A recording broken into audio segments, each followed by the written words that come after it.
And this meeting will be posted on the PCPB website as well as our YouTube channel. So I just want to let you know that this meeting is being recorded as well. It looks like we have some more friends joining us as well. All right, and then I emailed everyone the meeting minutes for our last traffic and transportation meeting in February. I didn't receive any edits at this time, so I'd like to make a motion to approve the meeting minutes for February. Can I get a second? Oh, all right, Angela seconded, and then a show of hands in support. All right, unanimous, awesome. 3, 6, okay. 0, okay.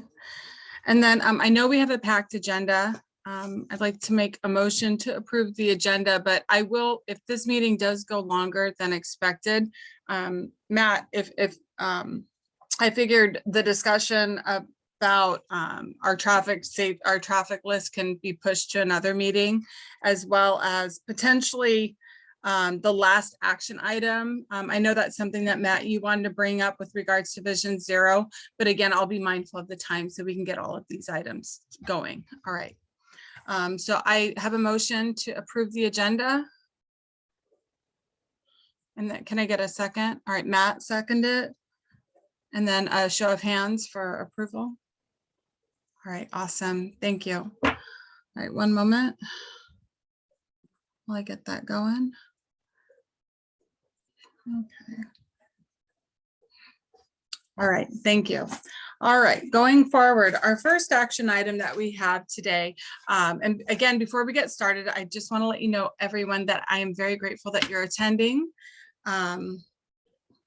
And I do appreciate the time that you take to show up and advocate for traffic safety. That's one of the things I'm very passionate about.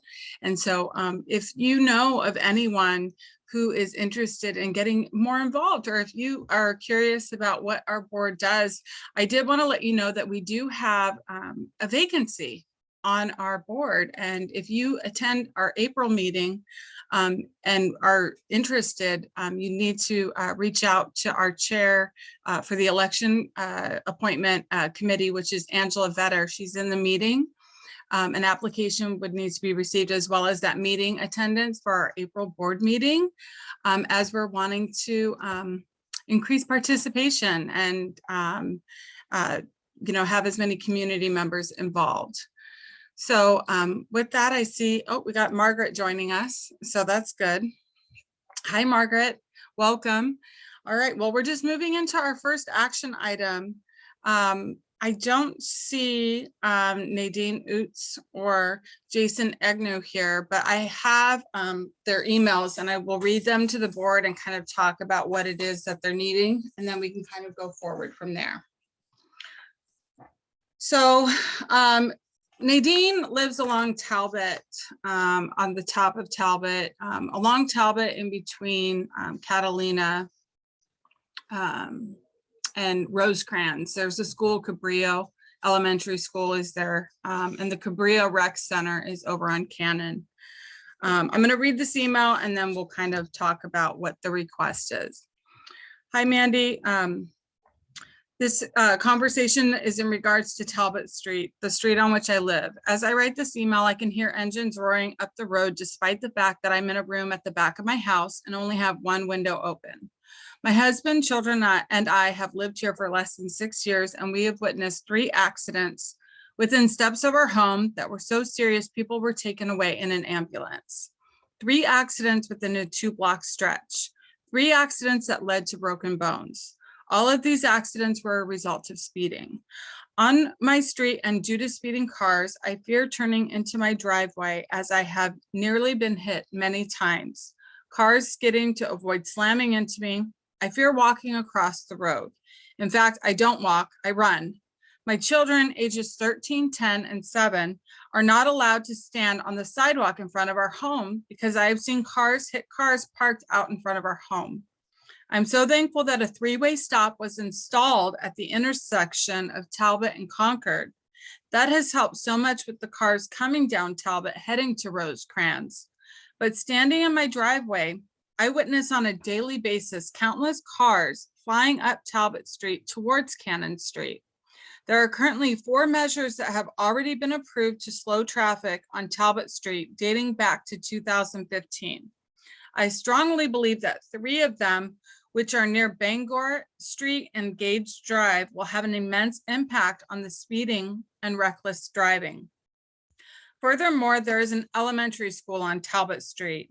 I have nearly been hit twice turning onto Talbot from Evergreen Street, which is right by the school. I see cars flying up Talbot Street from Rosecrans Street all the time. The school is Cabrillo Elementary, which is a school for many military families. How heartbreaking it would be to have a service member lose a child. This would be a perfect location for speed humps. And she says something needs to be done before a life is lost. And so she's, experiencing traffic safety issues. She's addressed some of the issues that she's experiencing. And then after I talked to her, I reached out to her and got some more information. She shared that her neighbor, Jason Agnew, has also been asking for, basically following up with the city regarding unfunded and incomplete traffic safety measures. And so back in 2015, there was a variety of different traffic safety mitigations that have been approved. For example, vehicle calming measures along Talbot between the 3000 and 3100 block. There's also a street light that was approved in 2016 at Talbot and Gage. In 2019, pop-outs along Talbot and Bangor were approved, as well as in 2019, I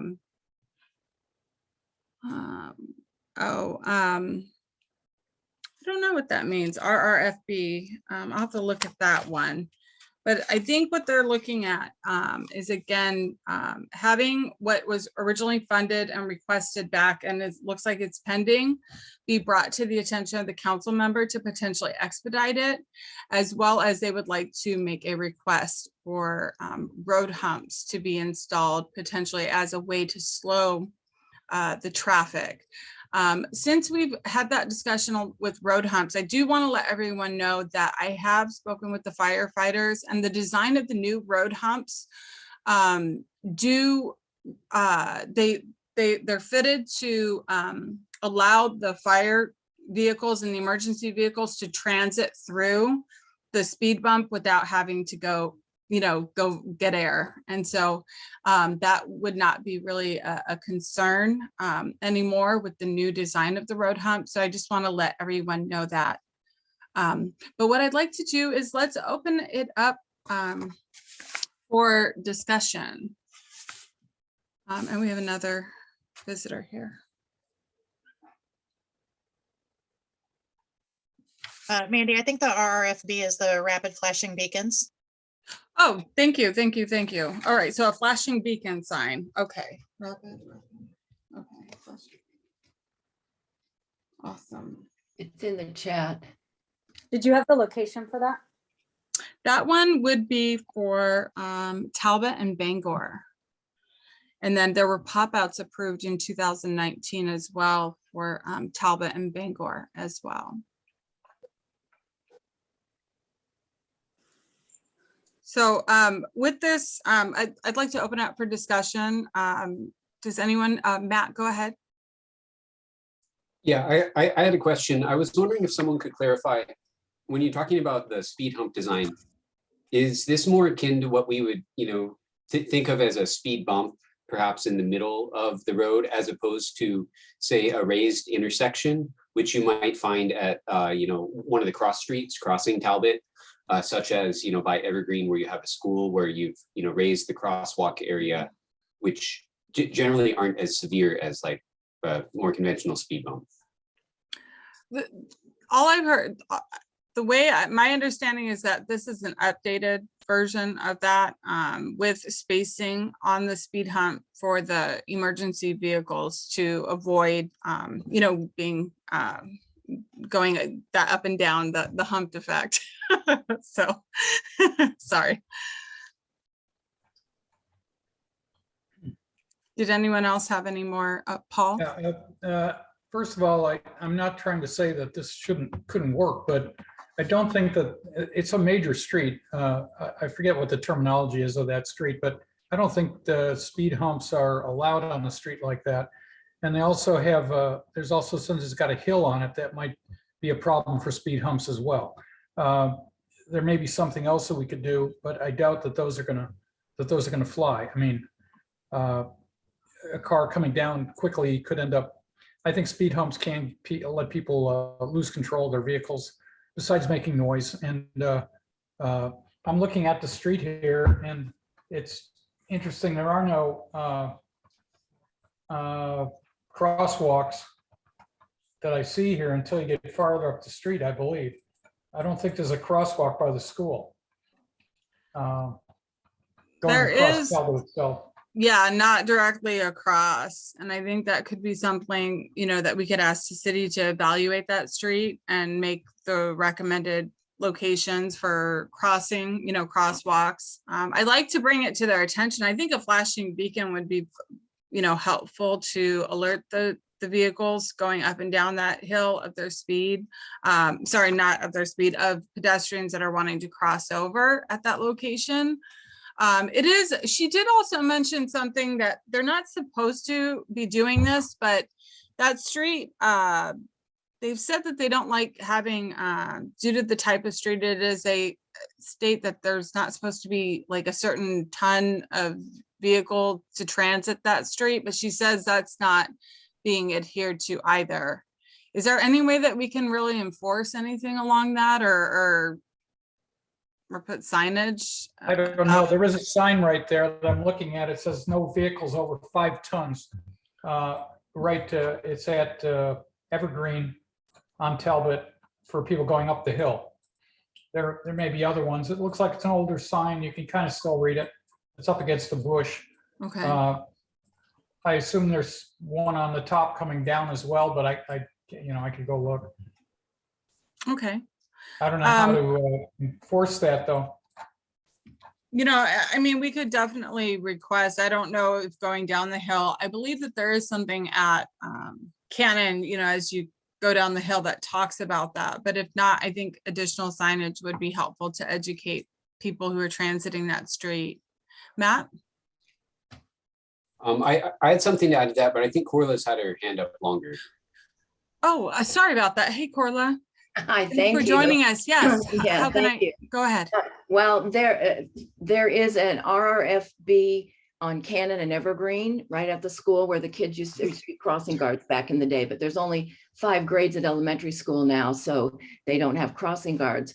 On Talbot, there's a crosswalk at Rosecrans, and then there's a crosswalk just west of Evergreen Street. I can't think of the name of that street coming down. And then I don't think there's anything else until you get all the way up to Catalina. I'm not positive about that. Paul's looking at it, but there's nothing on the Talbot side for school. Parents, it's the same thing on Evergreen right in front of the school. There's a crosswalk at, oh God, I'm blank, at that T intersection that comes down. And, the parents park on that side. What is it? I'm trying to get the street name right at the moment. Yeah. Harborview Drive. Yeah, that's Harborview where Drive. that's where the crosswalk is. Yeah. And then Okay. parents just park and they just walk those kids across anywhere. So it's a problem. In my experience, because I walk that way a lot, my experience with that RRFB is I'm glad we have it. I think they might be a nice solution, but it doesn't really slow people down. You still have to be very vigilant and very careful when you push it and you start across because it's no protection, against anything. So, but I agree with the need for something along there. Thank you, Corla. I appreciate that recommendation. Nicole and Matt, do you think there would be an opportunity for us to include, if we make a motion, to ask that safe routes to schools be considered for this area, being that it's close to the elementary school? Do you think that would be an appropriate request? You can always add that. I mean, it is a safe routes to schools. I guess I'm just have to have a better understanding of what we're requesting. And what location the commenter, the one, where was the person who the comments from? What location were they at? At Oh. Gage and Yeah, she lives up closer along Talbot. Let me see if I can find a street address. I mean, there's a lot of, there's a couple different ideas out there. So just curious of which one we're zoning. There are different into. sharrows on the street all the way that I can see. And Yeah, for there are. some reason there are up when you get towards the top, there's kind of a buffer zone on both sides between, I guess it's the parking and the travel lane. It's kind of, I don't know what they're buffering. They're buffering the car driver getting out of their car so they don't have a car hit them while they open their door. So- Okay. Well, Cars. And just to clarify, there might be sharrows there, but when we talk about safe routes to schools, it's walking as well. So not just biking. Okay. Oh, looks, we have more people joining the call. Hold on one second. Yeah, I was also going to mention that, with the sharrows on the ground there, there really isn't more space to do anything in terms of a bike facility unless people were willing to give up parking. And that's usually the, kind of trade-off that we're faced with in these situations. And I wouldn't be open to that just because, as Corliss stated, that school doesn't have a very, the drop-off pickup zone issue there would be problematic, I think, if we were trying to put a bike lane over there. Well, Oh. it would depend what kind of our goal is, I think. And this comes back to the point I wanted to try to make a distinction earlier. Are we more concerned about traffic volume on this street or more concerned about traffic speed? And it could be that we're concerned about both, but the recommendations could potentially be different for them. Like if it's traffic volume, someone mentioned, signage, that's typically hard to enforce. And there's some design things that you could do. There might be too much traffic on this road to consider something like diverters, but given that both Talbot and Canyon have, pretty much direct access in parallel paths between Chatsworth and Rosecrans, that is something that, could be floated to reduce traffic volumes as just one consideration. But I think what we should do in terms of an action item today is try to clarify whether we want to propose the city make mitigations for traffic speeds, which it sounds like we definitely do, but then also whether traffic volume is something we want them to consider. Well, I just saw Nadine join the call. That's a great question, Matt. Nadine, I read your email that you had originally sent to me, just talking about your experience along Talbot. There were a few questions that have been asked. What Matt is asking, is speed more of an issue, or is it the amount of traffic that you'd like to address? And then also, where are you at along Talbot? What is your street crossroads along Talbot? Am I muted right now or can you hear me? I can hear you now. We are at 3444 Talbot Street. So the closest street to us would be Gage. Gage, okay. Right, perfect. And then to answer Matt's question, do you think it's the volume of traffic is more the speeding of traffic that you're wanting to remedy along this stretch of road? Absolutely the speeding of traffic. So speeding. So I'm thinking that if we were to make an action item, a request to evaluate the area for like traffic calming, we could ask for them to take these listed items that I talked about earlier that are already on the list for the city to look at that and reevaluate that and see if we can expedite the installation of those already approved mitigations. And then potentially, back to what we can always ask for more enforcement. That's a common issue. We can ask for more enforcement, but I'd like to see, Nadine is specifically asking for road humps. We can do this one of two ways. We can add it in our letter and leave it up to the city to decide, or we can have her complete the form, online and submit it to the city for evaluation. Those are one of two ways we could potentially address that request. And then the final being we want additional, crosswalks to be considered along that stretch of road. But I'd like to ask, and I'm very passionate about school safety, and it is a common issue with our schools. I'd like to see if we could add that stretch, that corridor be also considered for safe routes to school if there's any additional benefit for making that request. Do you feel that that would be appropriate, Nicole or Matt?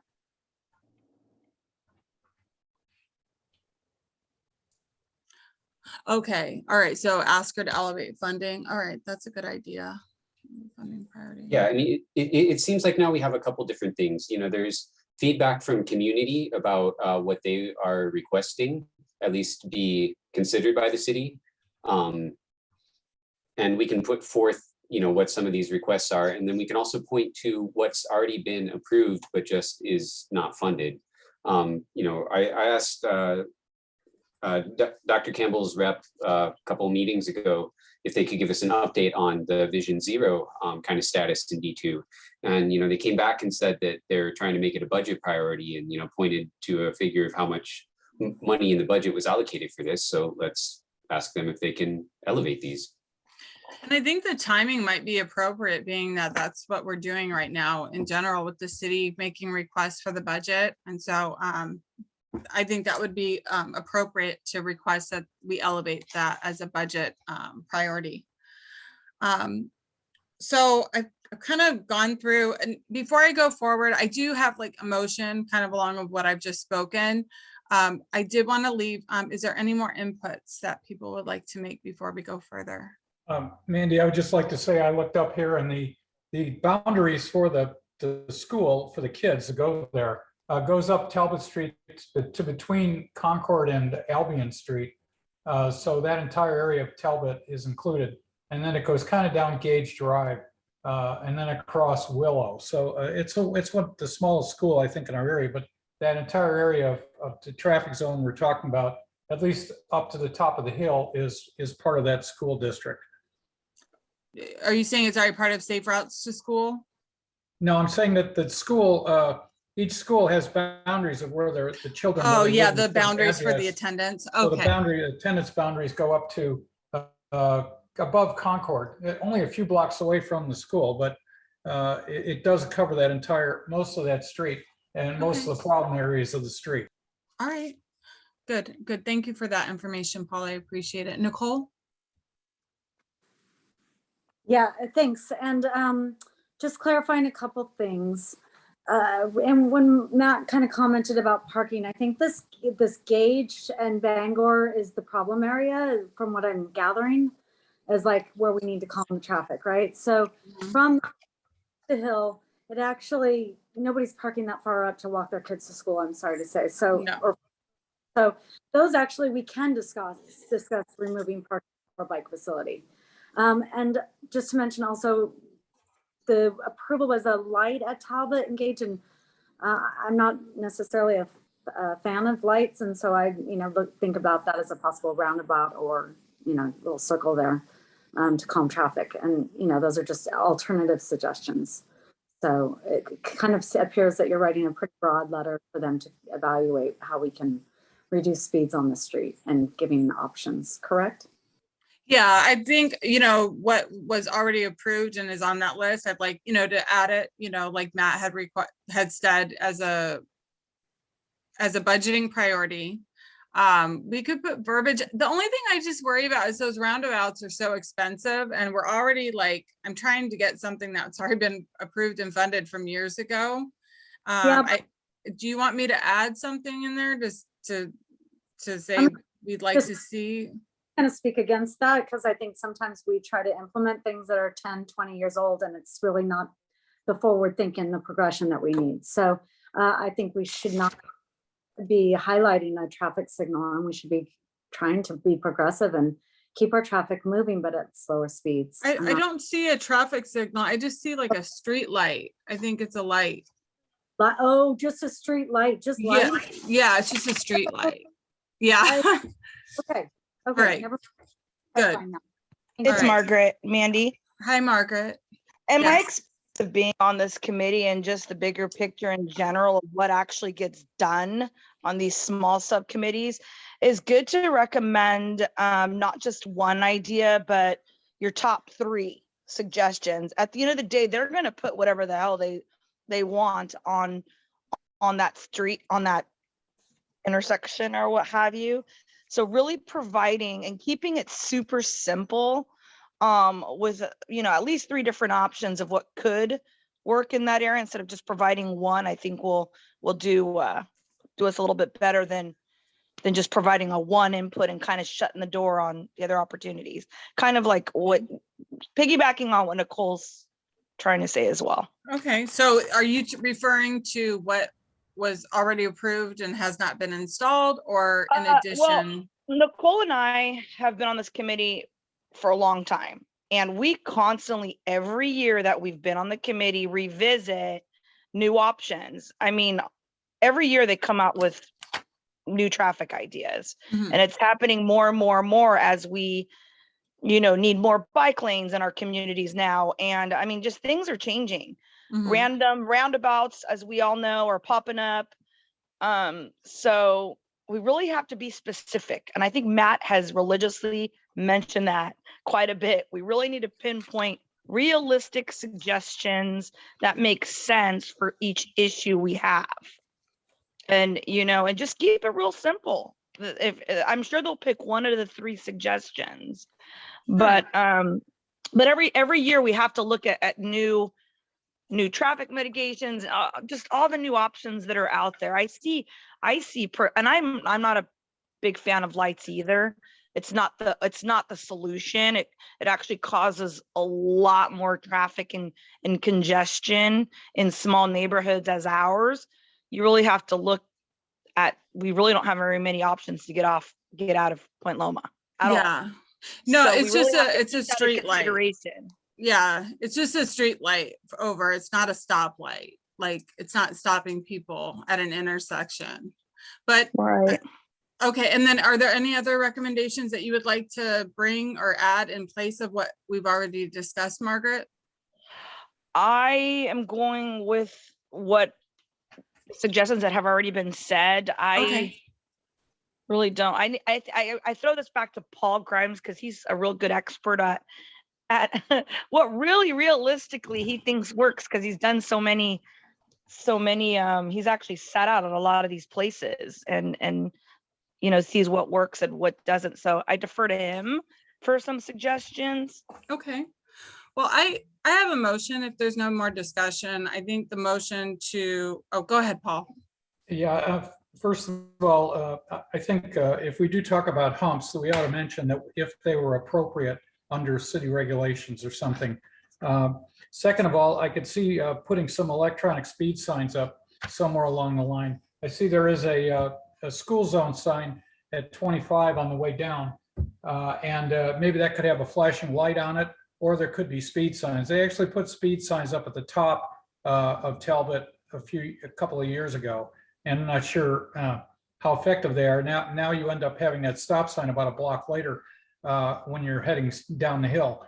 But down the hill is an issue with speed. I think I would guess the speed is more an issue going down than up. And when they're going up, they're gunning their engines more to do it.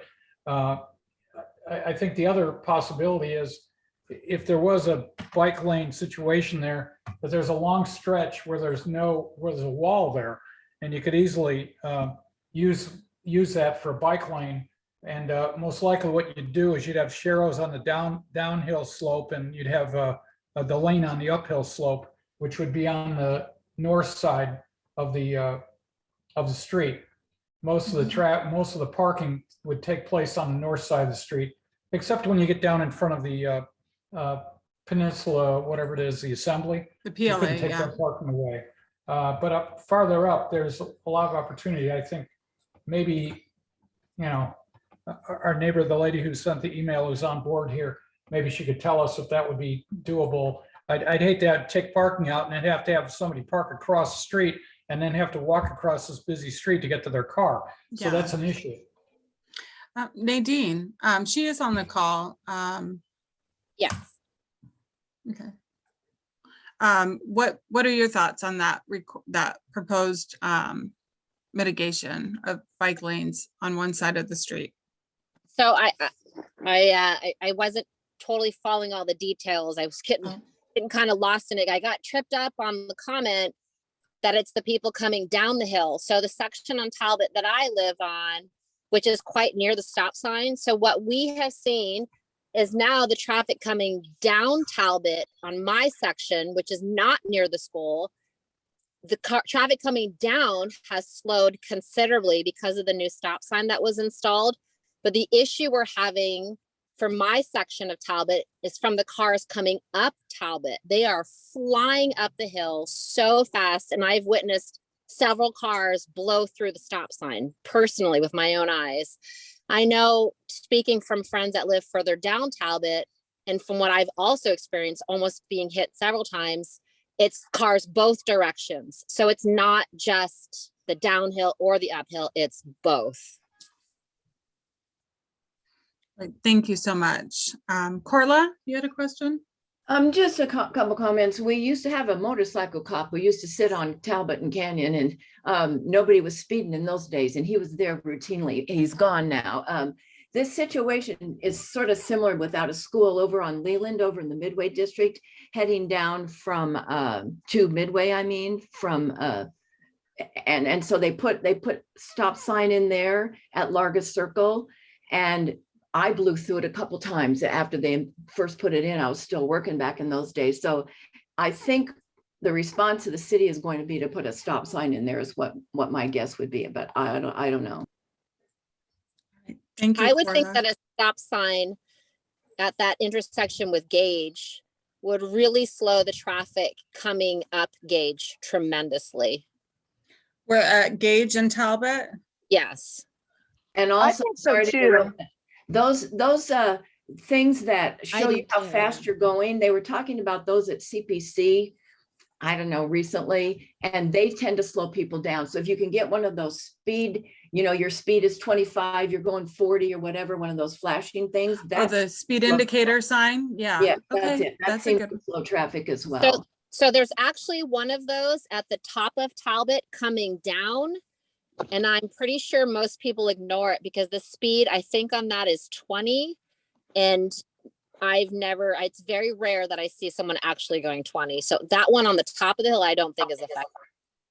I gotta I tell have to you, the agree stop with signs, Nadine. the stop signs really did help Voltaire and Warden Street, I mean, tremendously. And they've got a speedy kind of hill going down Voltaire, and it's made a huge difference. Okay. Yeah. Oh, and I did want to let you all know that the stop sign at Froud and Cape May went in. So that's an all-way stop along that stretch of road. Just want to let you know. Paul, go ahead. Yeah, I just wanted to say that speed indicator on Talbot coming down, that was installed before the stop sign was installed. Originally, it was put in with a 20-mile-an-hour speed limit on it, which was inappropriate. The 20 miles an hour is a yellow sign, which means that that's a recommended speed. It's not the underlying speed on the street. So I think you're right that it's kind of not necessary now because of what's coming up with the stop sign. In my opinion, I mean, if we could move it further down, it might be a better situation down the hill when people start building speed when they're heading down where that wall is on the right side. Just an opinion. I like that. Have you ever, I don't know, requesting the city to move one? Okay. Or like for a better location, a better flashing beacon. All right. So I want to go forward. Is there any more discussion before we go forward? I've listened, I've written everything down. I do have a motion prepared. And then, as past meetings, I'll create the letter and I'll distribute it to the subcommittee. So I have a motion to request that the city elevate the funding priority of the approved and uninstalled traffic safety mitigations that were listed before Request that the city evaluate that stretch of road for road humps. And if they do meet the criteria, we'll leave that to the city's discretion. We'd like to request more enforcement.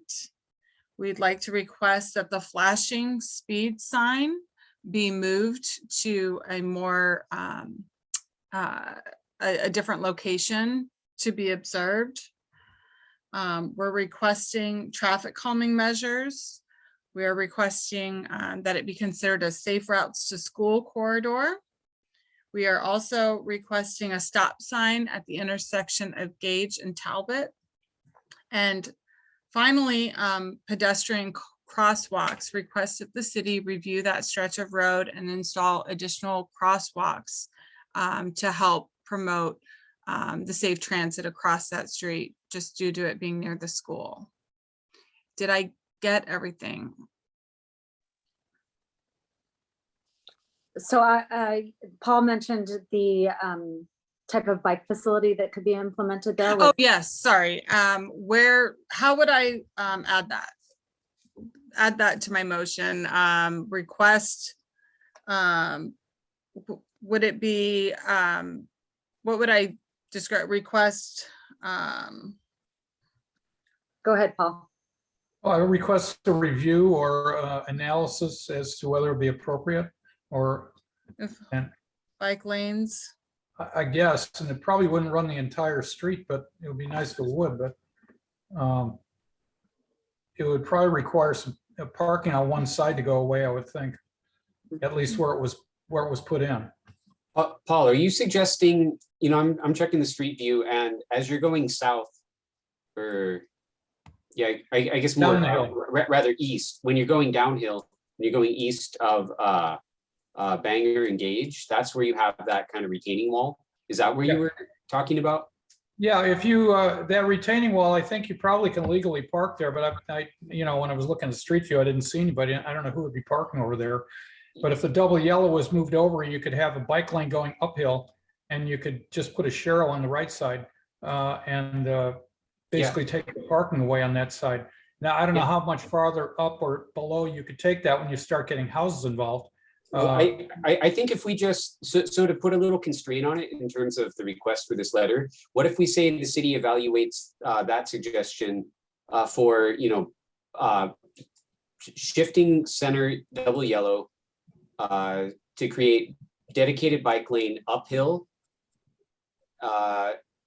and then Sharrow's downhill east of Bangor.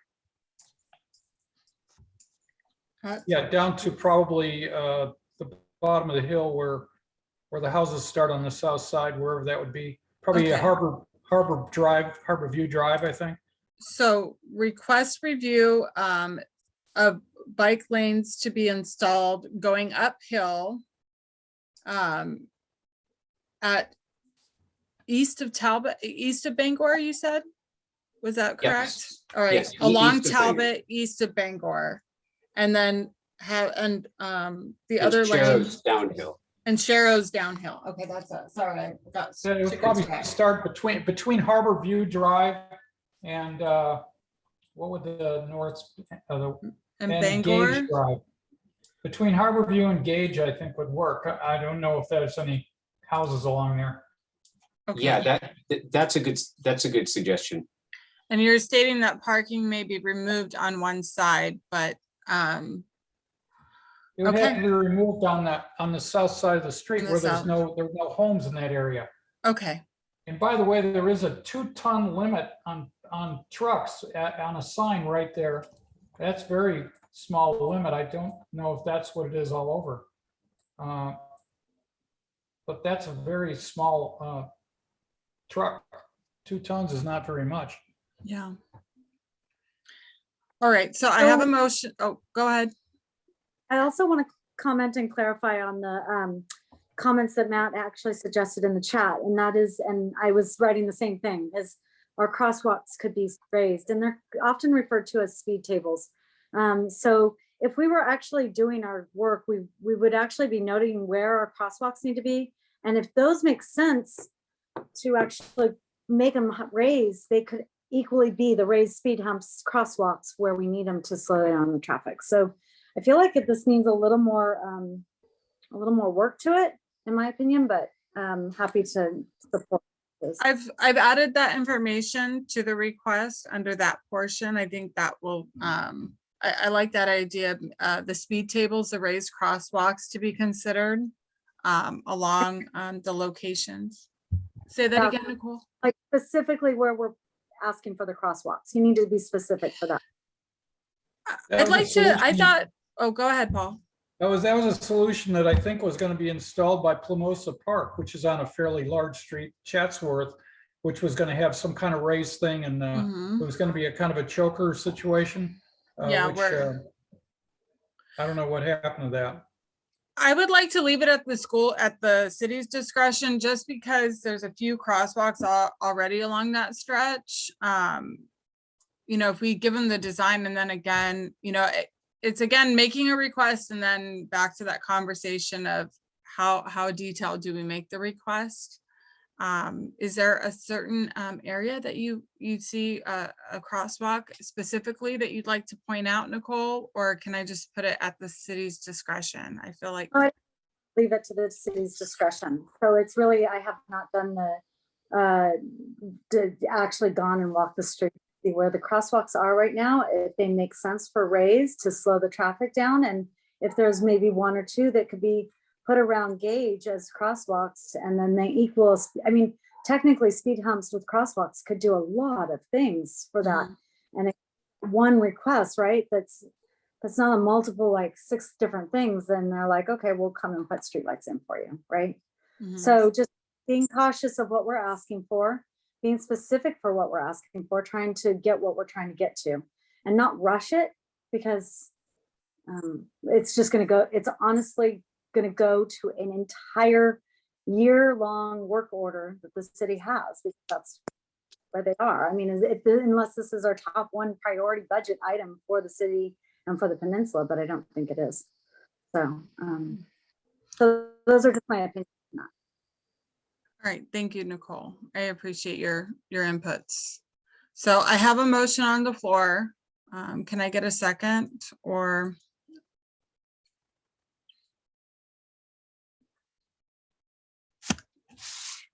Oh, Margaret seconds.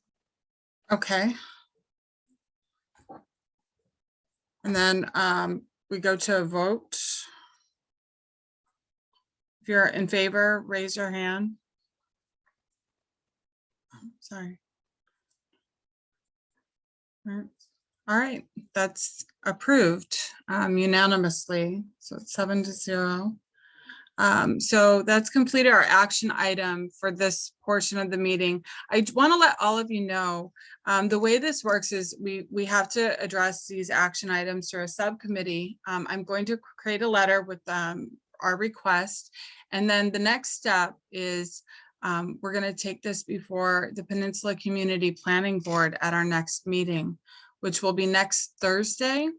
April 21st is when we'll be meeting, and then the entire board will consider the recommendation again. And then if it gets approved, then it will be signed and sent off to the city.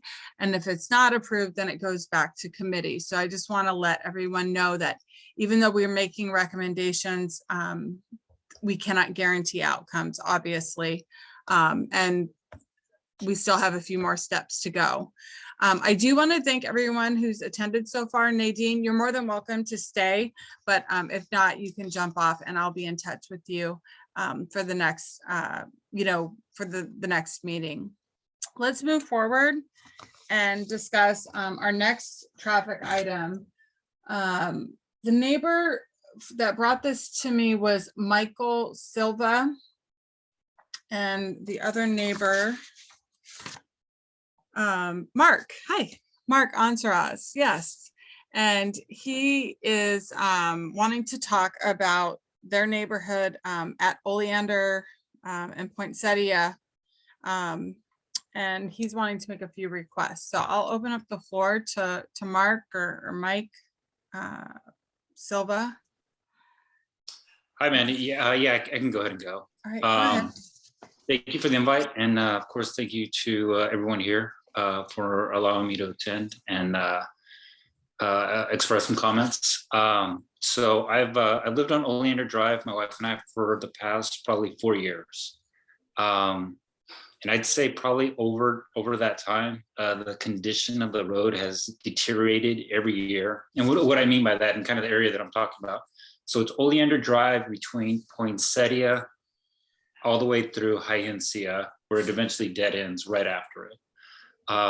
So when I say deteriorated, it's the current condition of the road has really become a safety problem, where you have cracks in the road, you have some potholes, and it's to the point where when you're walking up and down the street, you have to really pay attention, because either a couple things are going to happen. You're going to trip, you could roll an ankle, or you could even fall. And in some cases, we've had a couple, at least that I know of, at least 2 different neighbors that have fallen. So, I mean, you really have to pay attention when you're walking up and down the road. And to give you a better sense of kind of the area, even if you go over just a street in any direction, if you compare the condition of that road to this road, it's night and day. I wouldn't even venture a guess to the last time that this area was serviced. And I don't want to say, I know that the city has a plan and maintenance and things like that, but I would just, and I wouldn't say that they purposely ignored it, but I think that this, just for whatever reason, this street has fallen off. Because like I said, if you go one street over in any direction, it is clear that this street has not been maintenance or service in a number of years. And additionally, this street has no sidewalks. So when you're walking up and down, and we have, the entire neighborhood area, we have people that are walking up and down, whether it's just themselves, young and old, walking their dogs. If you're coming up and down Oleander Drive, you have to walk on the street. And when you do that, you have to pay attention. So during the day, you could do it, but once it gets at night, and in some places it's a little bit dark, you got to be careful. So it's become a major traffic safety concern. So I think, it really does need to be addressed. Thank you, Mark, for being here. So Thank you. You've let us know that your street is in such disrepair that you're experiencing safety issues transiting on that area. And then the additional obstacle of having no sidewalks is also compounding that's already unsafe situation. And Yes. then I believe in a past email, is there an issue with street lights as well? Are there no street lights, or is it needing to be repaired?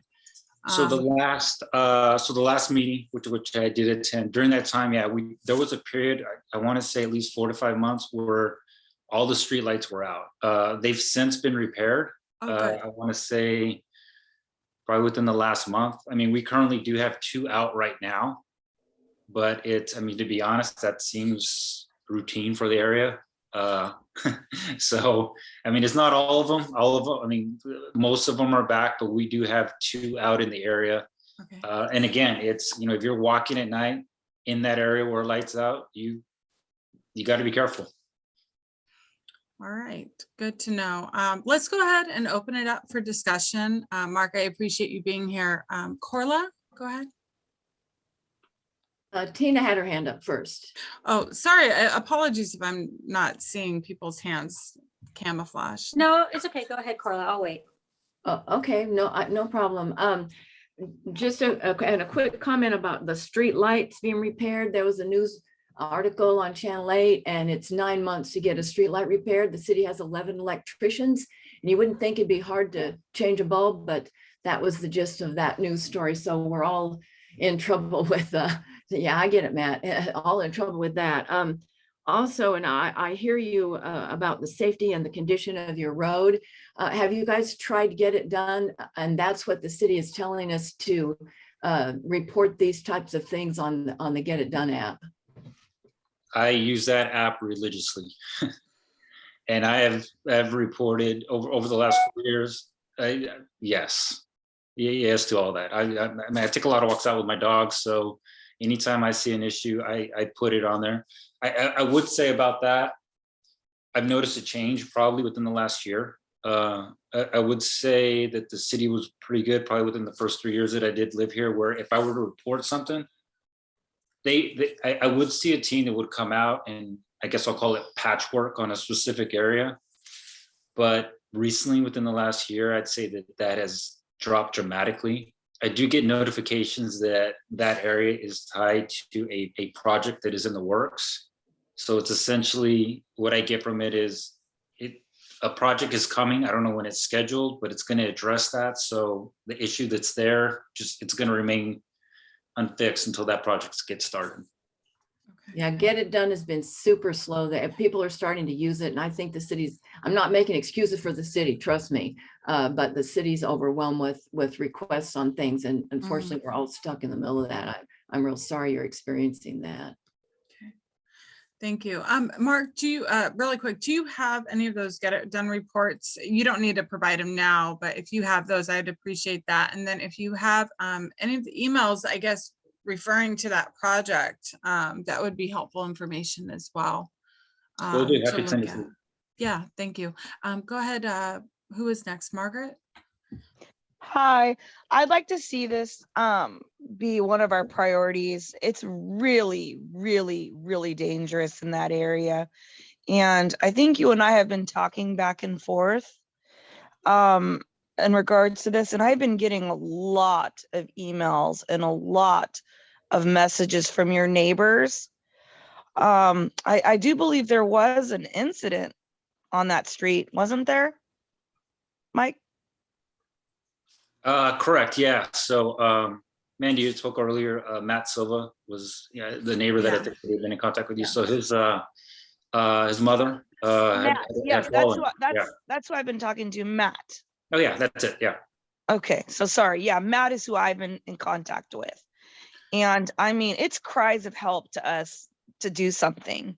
So I want to propose that I don't know, Paul Grimes, what we can do to evaluate this area ourselves again and really put some pressure on sending something to the city, because I know Matt and a lot of his neighbors have done the Get It Done app, and it's bigger than that. The issue on this street is way bigger than Get It Done at this point. Do you think we could recommend it for Sexy Streets? It sounds like that street needs some some improvement. That is the name of a street repair initiative that our mayor has called Sexy Streets. Would that be something that we could potentially ask that it be put on one of the lists so that it can be improved? I'm not sure. I'd have to understand exactly what Sexy Streets means, but the mayor has a new like slurry repair. Basically, they're identifying streets throughout the community to repair and make investments into. And so I'm thinking that the street would potentially, what we could potentially request is like a motion, to evaluate the street and consider it to be to be put on the list. Right. I don't see why not. Okay. That's something you think that would be good, Mandy. Yeah, is there any other, Nicole, and sorry, Alondria and Nicole. And Tina, did you speak after Corla? I apologize. No, but Let's go Tina, you go Tina. Go okay, Tina. Go Tina. No, I'm kidding. So I agree with what was said, because that street is horrible. And what Mark was saying is that if you go one more street over, I think it's Amaryllis or something, it is a beautiful street. It's nice, it's nicely paved. His street is potholes, and it looks kind of, not to say a bad word, but it's kind of I don't know. I won't say the word, but anyways, it just looks trashy. You drive down the road and it's bumpy, and I've driven down that road a lot of times. I've dropped off my kids several places there in that area for their friends' houses, and the street is horrible. But you go on Amaryllis, which is one more street, I think, over, and it's nicely driven. It's fine. You go another street over, and they do have one of those regularly street things. I can't think of the name of the street, but they have the thing where they say what your speed is. I can't think of the name right now. Yes, thank you.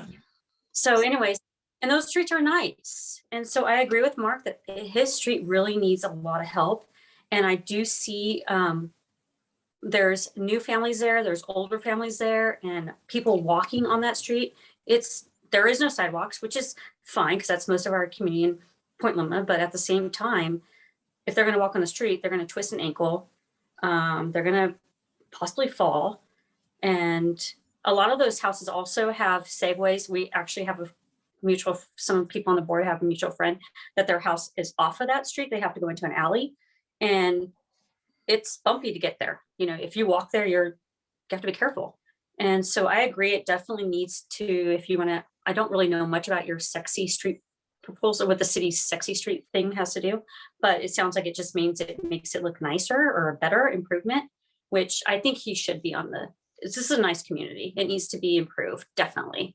You know, and I know there's a lot of street work, you know, going over by over by West Point Loma Boulevard and all that stuff, but I think right here needs to be immediate attention because his other streets next to him are nice too. And it's not just him complaining, it's other neighbors, it's the community.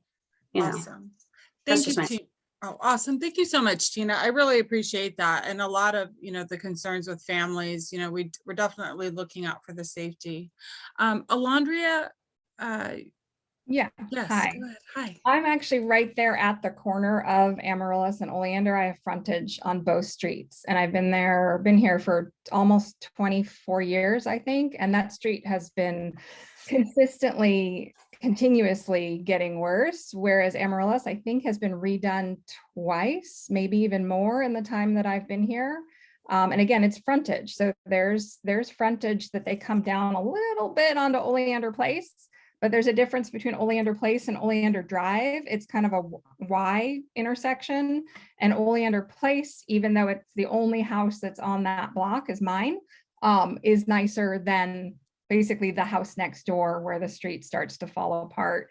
And I tried to get Renee Whitehead Buchhauser on this call tonight. She and her husband, John, own the Gourmet Bagger, and she was featured. I think she told me it was Channel 10, maybe it was Channel 8. I think it was Channel 10 because we used to have a reporter who lived in the neighborhood. Maybe he's still around, but Channel 10 News interviewed her, I want to say 10 years ago, about this street and the issues. So if you want to talk sexy street, somebody throw that in whoever's face it is who needs to see it, that it's been on, the radar for a really long time. All right. Thank you. I really appreciate you attending, Alondria. Thank you for that input. Nicole, go ahead. Thanks. I think most of my questions have been kind of communicated and answered, but I just want to clarify. Sidewalks are not in this request. You're not wanting it, Mark, right? The community. So sidewalks are the issue. It's more the pothole streets that are causing dangers when you're walking, correct? I'm just trying to clarify. Correct. Yeah. No, it's just more the lack of sidewalks. It's forcing everybody onto the streets, that's the concern. The condition of the street, condition of the road. Yeah.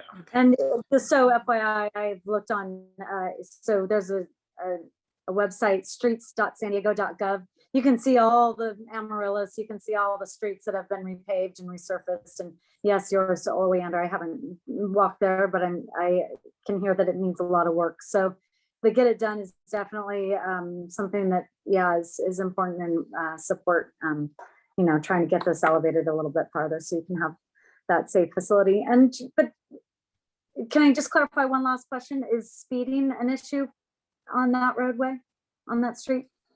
It is a connector. We do have cars traveling from Point Seria trying to get through Chatsworth. They do come by once in a while, some a little bit faster than the others. But if I were to rank it, I'd rank the condition of the road way higher than speeding. I mean, all these comments are spot on. I mean, I'd understand it if it was the area, but one street over in either direction, it's night and day. I think the option to speed is pretty limited because of the condition. And I think one of the big issues with speeding is there's a lot of loose gravel. So I don't know if people are paying attention to, chips in their car paint or chips in their front walkway or anything like that with cars driving over the gravel and spitting. But I wouldn't yeah, I wouldn't count speeding as the biggest issue there. They're more likely to take Lotus or Amaryllis, so. It's like And- the, and- this, oh, go ahead. I will, it's, you know, damaged roads actually do cause traffic calming, slower traffic, less. So, but the warning, get a beautiful, nice, smooth street. Luckily, you're at a cul-de-sac. So I was going to actually caution, if you do have speeding problems, it's your residents, it's your neighbors that are causing the problems. So you have a beautiful street, so it should be safe to walk on. So thanks. Right, thank you. I was just thinking that myself. That's why I kind of had the smirk on my face. It's like, oh, naturally occurring traffic calming measures. Yay. All right, go ahead, Paul. Yeah, I'm just taking a couple of notes here of it. I'm looking at the Google Earth thing, and it shows there's 2 mid-block lights on that street, which is very unusual. But if they're not working, they don't help. So maybe that's why they're not being fixed. Usually you don't see mid-block street lights. According to the CIP project, there's nothing going on that street, but that doesn't mean that the CIP project map is not in error. I was on the phone with Linus Smith, I guess it is, at the district office today and for the other day, and I mentioned how that this is similar condition of Barnard Street, which is maybe even worse than this one. And he didn't even know where it was. And then he called me back and said, I drove that street and it's terrible. And he said that our group should move these things forward, that it's better to move it forward through our group than it would be to move it directly, like get it done through the councilman's office. He said the councilman would like backup from people about these streets that are in bad condition, because this one's real bad. I mean, the good thing I think we mentioned is probably not that much through traffic compared to the other streets. And there are no alleys on that street from what I can see, for whatever that's worth. So, you know, you're going to have garbage cans out there on the weekday, on Mondays and all that stuff too. It should be fixed, and who knows why it hasn't, but there's a lot of streets in the city right now that are in the same boat. I think this one's, you know, in a worse shape. Hey, Mandy, is this an action item on our agenda? Yeah, it is. It is. Okay, I'd like to make a motion. Okay. Hold on one moment, Margaret. There's someone else. I know you probably can't see, but Tracy Rice is wanting to speak. Hi, yeah, thanks, Mandy. Just to build on what Alondra said with the asphalt coming up. I know it doesn't happen very often, but when it rains, you see big chunks of that coming up and then floating down to the street and to the bottom of the cul-de-sac and clogging the storm drains. Oh, that's okay. And we have been submitting get it done requests. I live a little further, like closer to Hyacinth on Oleander. We've submitted numerous get it done requests. Sometimes they just get closed without any action on them. But we did submit one recently because one of our kids fell on a bike and got hurt. And they came out to repair the crack right in front of the house. And when they were here, I talked to them. And the one gentleman said that he's been coming and patching this street for 12 years. And they're not doing anything else about it. So Wow. I don't know if that's worth anything. It's just a comment that I had from a city worker. That's very helpful information. I appreciate that, especially if it's causing clogging in the storm drains. That's very important information. Thank you, Tracy. Corla? Yeah, thanks. Again, I just, you know, it's just horrible, like the way that these streets are. And Paula Webb makes a good statement of why in the world, how are they prioritizing? You know, there's things, it's ridiculous, but I would really be interested by next week, whatever you guys decide to do on this action item, to know what, Mark, what is coming up that they're telling you is coming up, because I think if there's something coming up, we need to press for that, press for information, or press for pushing that forward. Because if there's something coming up, doesn't matter what we say or do, they're going to continue to wait. So I believe that that's our leverage in knowing what's coming up. And you know, it's just horrible. And I'm so sorry. I can't, you know, I'm sorry. Awesome. Thank you so much, Corla. Margaret, I wanted to circle back to you. Everyone's discussed. Did you have a motion? Yeah, I do. I want to make a motion to provide the city with a good push to make this, one of our priorities to get taken care of, whether Okay. it's repaving or whatever. I don't know what the bullet points are, Matt. I don't know if you've got some suggestions, but I really would like to see a letter of support for these neighbors. It's been long enough, and I don't think that it should be patchwork. You got to put some TLC into it and just fix the road. So your motion is to prioritize this area for repairs and expedite those repairs. Do we want to mention sexy streets at all, or would that? That could be one of the suggestions. I don't think it would Yeah, hurt. I don't think it wouldn't. Since the money's there already. Yeah, I'd like to maybe reference sexy streets, because this would be a top priority, I feel, being that it's been so long. I agree. And it's probably budgeted for our community and not used yet. Okay. On that, Go ahead. the one-time pot of money's initiative, I don't think that funding has all went to projects. So I don't know if that funding is coming back around for another year of projects. So just something. We don't know. So we're under assumption. So it doesn't hurt to suggest it. So that they're aware we know about it. How about we do that? We'll make a request, and in the meantime, before I do the letters, if it's appropriate and there's additional funding under that bucket of money, then we can add referrals to sexy streets. If it's not, then we'll just ask it as a blanket, expedite this repair for this stretch of street, and then bring to the attention, the loose gravel and the clogging of the storm drain, I think is very important information as well. I'll second that motion, Margaret. Thank you. All right, and then with, Paul, you had a hand up, I'm sorry. Yeah, two thoughts. One is, I don't think that inclusion of the comment or a suggestion that sexy streets be invoked, that's more of an equity situation. I don't think anybody's going to look at Peninsula as being an underserved or neglected community in terms of the equity goals that the city. Okay, thank you for that clarification. So again, A second thought that I wanted to put forward is so many of the streets in our community are in such terrible conditions. Paul cited Barnard Street, which I drive frequently, and it's terrible. West Point Loma, Midway. These are all Midway, maybe on the border of our community. We really should be going to our council member and the mayor's office and saying, here are the streets that we need to have improved and repaired. And I think maybe for a future committee meeting, we might put together a list of the worst streets. I like that idea. That's I a like great that idea idea. too. And I wouldn't even mind in my motion to amend my motion to add immediate attention to Barnard Street, because I frequent that street every day, and oh my God, I have to go literally 1 mile. I mean, it's no joke. It's so bad, that street. I actually noticed that today. So I wouldn't mind. These streets need immediate attention. By the time we create our list, which I'm fine with doing next week, and then it won't get or what have you, whenever we decide the next committee meeting, then it won't get approved technically for 2-3 months.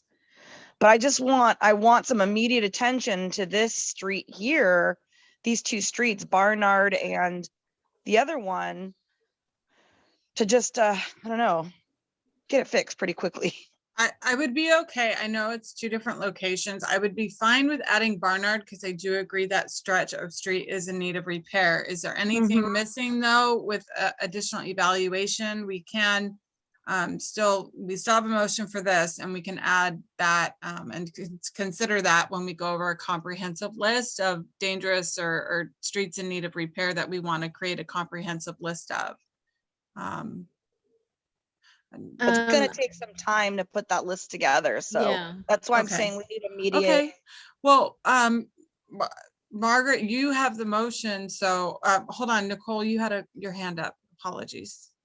That's okay, and I agree, like a comprehensive list is something to work on. But I just want to, Oh, I put in this motion or clarification before, we need to find out what, if there is a project. and I just saw in the chat, Matt put a list of like CIP. There is a CIP project slated for that Barnard area. So I would agree with, I just need a little bit more information on that. So if we could go forward and just not include Barnard because we need a little bit more information, that would be. I'm not Yeah. asking Barnard, I'm actually asking to find out what project is coming on Oleander. They haven't Because found any. There We- isn't they- any. Yeah, They're there not- isn't any. Here, but that, Mark, you originally said that there was a project proposed and that's why they haven't done the work, correct?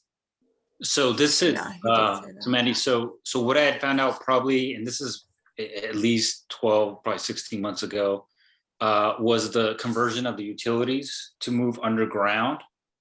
So that's what I was told then, but even then I said, okay, well, when is it scheduled? Oh, not scheduled. Hmm. We're just, it's There's been a halt on all those underground, exactly.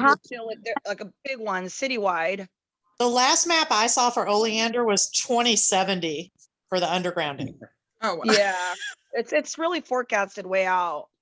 Yeah, so I'll wait till 2070 to get my street repaved. Yeah. Yeah.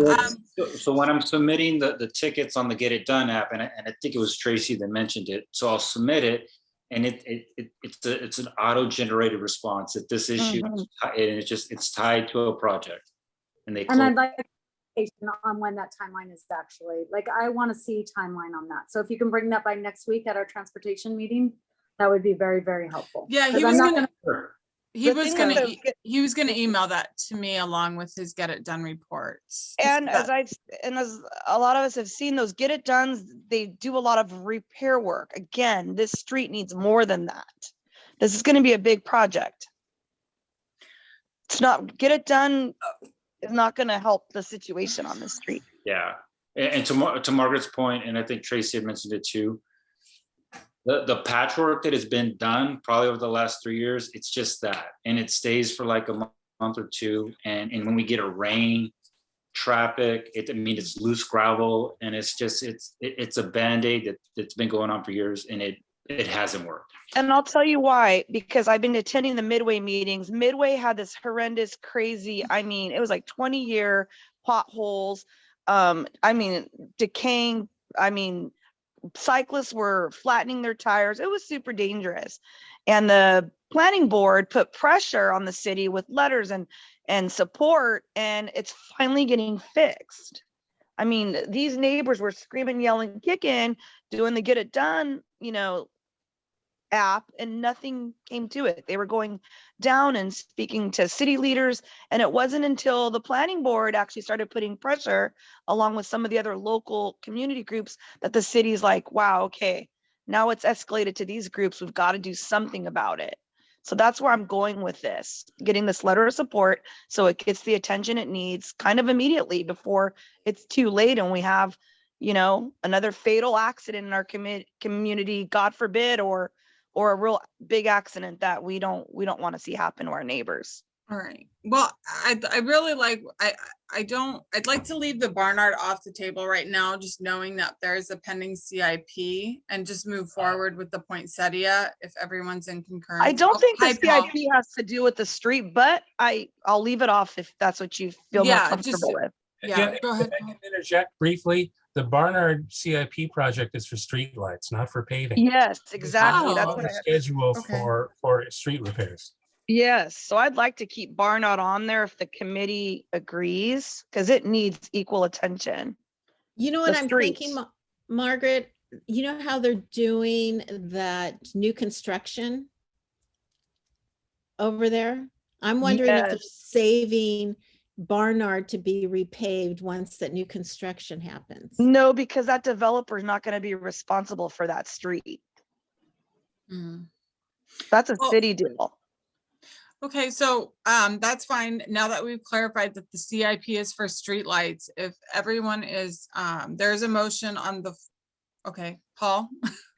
Well, I'm reading here and it says on the CIP, it says asset type trans.roadway.street-light street lighting project proposed to upgrade series circuit, including installation of new street light poles. And it says that the construction was supposed to start on 5/25/2020. So I don't know where it stands at this point. I don't know if the pole's been put in or not. I'm looking for more details and I can comment on that a little bit. So Go ahead. American Assets that owns the Loma Palisades area had directed this to put new streetlights along Warden Street and Barnard, and I think it's Bob Street is the other cross street. right. And they've installed the new streetlights. However, they're not working. So they were going to remove the old streetlights. So right now the old streetlights are intermittent and they work whenever they want. And so that's why there's no lights right now. And so American Assets is still working with the city to try and get that done. So that's what I heard from American Assets personally. All right, that's good to know. All right, so let's kind of restart. Margaret still wants to include Barnard. After discussion, I think it would still be appropriate that we have 2 locations that we've identified that we'd like to ask to expedite the repair of. The first being, the stretch of Poinsettia between Oleander and Hyacinthia, as well as Barnard in our community to be considered to expedite and repair those streets. Is that good, Margaret? You want to include Barnard in the motion? I do, All thank right, you. and then I'll second that, and then we'll push it to the floor for a vote. So all in favor, raise your hand. Sorry to interrupt the vote, but it's Oleander, not Poinsettia. Yeah, just clarifying, Mandy. Oh, it's yeah, Oleander, between- sorry. Okay, so it's instead of- along Just make sure. Oleander Yeah. between, all right, sorry, I said that wrong. Don't be giving another street our I know, attention. what? All right, awesome. 2 for, all right, unanimous. Awesome. Thank you, All right. everyone. Well, thank you again. That was great discussion. Again, Mark and friends, you're more than welcome to attend, but these meetings go a little longer. So if you have other plans and have to get going, we completely understand. But I want to thank you all for showing up. And again, as I stated earlier, this will be going before our main Peninsula Community Planning Board for final approval and consideration. And then again, depending on that outcome, we'll have a letter or not for you at the end of that. So I'll be in touch with you both. Thank you for showing up. I appreciate it. Thank you, All man. right. Thank you, everyone. Appreciate the opportunity. Thank you. All right, moving forward, this is a review and recommend possible traffic safety mitigations to be installed along the frontage road of 1600 Chatsworth. And this, I had gotten an email from, hold on, let me grab the next one. From a neighbor by the name of Linda Hervey. She lives along Chatsworth. Along Chatsworth, there's frontage roads. Hi, Linda. Thank you for joining us. And the neighbors have, they're looking to request speed humps as well. There's concern. They're near Silvergate Elementary and Dana Middle School. And there's been several near miss situations between pedestrians and speeding cars. This is not Chatsworth. This is the frontage road adjacent to Chatsworth. There's residential properties along that, and there's shrubs that are a physical barrier as well. The accident rate at Chatsworth Boulevard, specifically at Del Mar, has increased. And the frontage road is being used as an alternate route when there is heavy traffic on Chatsworth. So I spoke with Linda. It's great to meet you. I'd like to ask her to speak further about what they're experiencing and what they'd like to see installed at that location. A couple of our members of the neighborhood are on the video here with us and watching. We have students that come down the street from Dana, walking both in the mornings and in the afternoons. They will cover the width of the street as they walk down in groups. This is a narrow street between the big hedge that borders large Chatsworth, where frontage road. If a car is parked along the sidewalk, there's room to squeeze one more car through carefully. The students are at risk. Anyone is at risk who's walking in the street, which happens a lot. They are not, the kids are on their own when they're walking to and from. And when a car comes around that corner off of Main Chatsworth, they don't have time to stop if there's a pedestrian there. The cars are coming up Del Mar sometimes. They see a lot of traffic on Chatsworth heading towards Dana, and they will take our frontage road and speed limit to bypass a block's worth of traffic. Tom, is there something I'm missing here? Tom's here also. He's our next door neighbor. It's just something that we would like to have happen, because as I collected the signature, go ahead. As I collected signatures, the neighbors were very clear that the speed on the street has increased and it's dangerous at this point. Thank you, Yes. Linda. Go ahead, Tom. Did you want to share anything additional? No, just confirm what Linda's saying. Oh, perfect. All right. Well, I do appreciate you being here. I know that Linda has, in email, she stated that the area is slated for resurfacing in the first, in May. And so she felt like this would be a time to potentially make that request and expedite that request to the city. So you're stating that basically all the neighbors want are road humps for the stretch of road to be evaluated for road humps. Do you think it'd be appropriate to add traffic calming measures to that request if speed humps or road humps are not considered with this request? I only discussed humps, the bump hump, whatever they are, to slow down the traffic with the neighbors.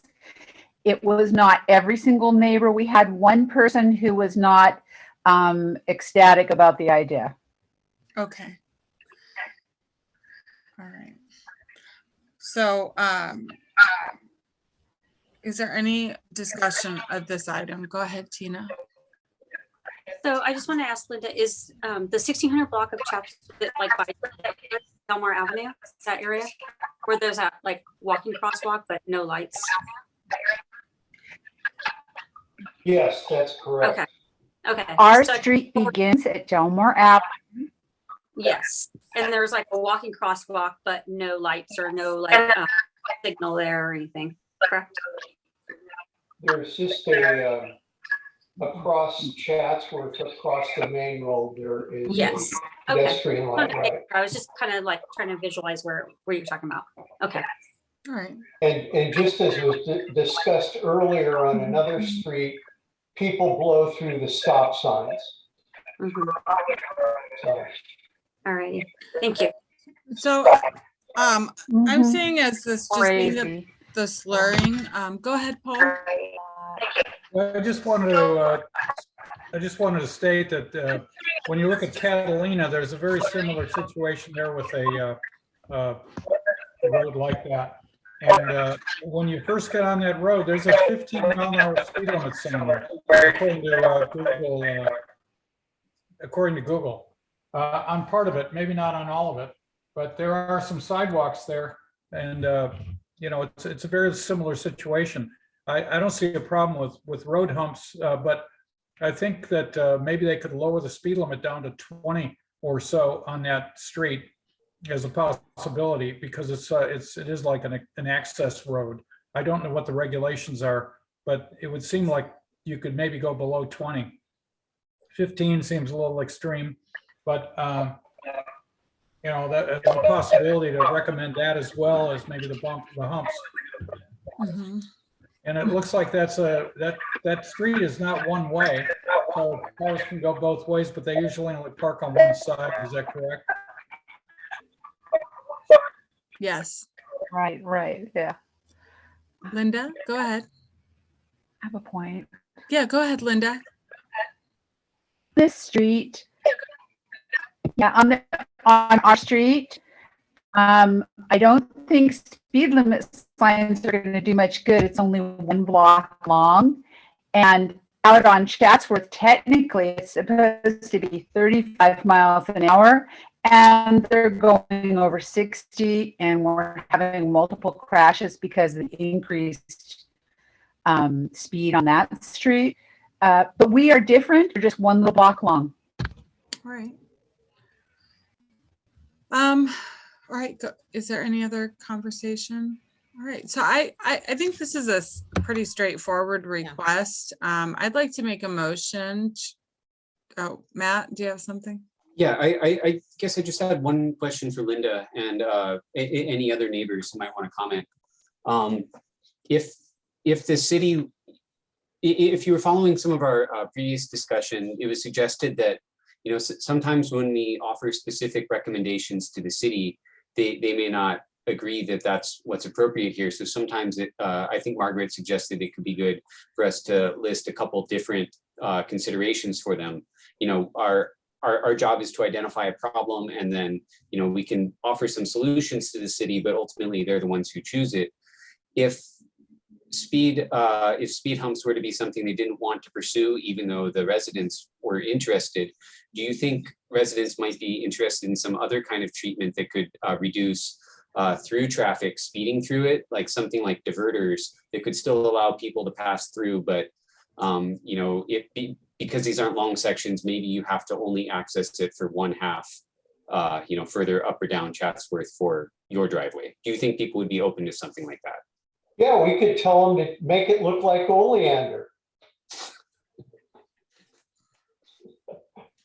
Sorry. I love it.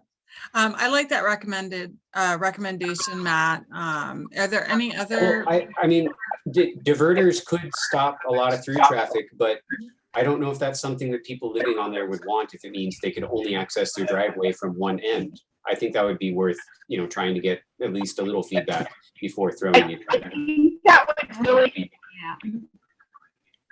Say that again. Matt, I think at this point, that would be really pushing it with the neighbors. I would like to pursue the speed bumps, and if I need to come back again, I will. Mm-hmm. I think that would be their way to do it with the people and what we've discussed. I would not want to see something else happen and not have them told ahead of time. Okay. I appreciate that. Tina? So I just have one comment. So kind of going off of what Matt was saying. So Linda, I know you mentioned a lot about the school time the school kids were walking.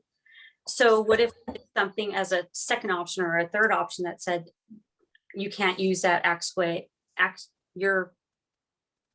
can't remember the word, what's that street called, like a cross street or whatever, during school times between 7 and 9 or something like that. You know how they always do that, like on certain other streets where they don't allow access during school times, or between 2 to 3 or something like that, maybe. Okay, so a sign stating like no, like only for through traffic or for resident traffic from these hours. Residents can do it, but not through traffic, can't go there during those times, maybe. Okay. But Even then as you a have to third monitor, you know, who's going to say who's a resident or not. Yeah. Well, but they have that same And thing the they have enforcement. They have like, don't come here during this time, you know, I mean, it's just an option, third option maybe. Oh, good. Thank you for that recommendation. Linda? Something that we already have is at Del Mar, where it intersects Chatsworth, you cannot leave our block and turn left between 6:30 and 8:30 in the morning. Mm-hmm. So it's already slowing things down a little bit. Hopefully with what's going on in the intersection. Okay, so that signage is already there. You're stating that there's like no turns and okay. Thank you for bringing that up. Eric, go ahead. Yes, thank you. And it's to be clear that the problem is not just confined to when there are a large number of kids going back and forth to school twice a day. There's lots of little kids who live on there. That's where they play. The parents put out the little kids playing signs and that sort of thing. They try their best, but lots of people use this as a diversion to get past the requirements to turn left into traffic from either end of the street on the main part of Chatsworth. So it's an alternative route, and the thing that needs to occur is dissuading people from using this as a main channel of traffic back and forth.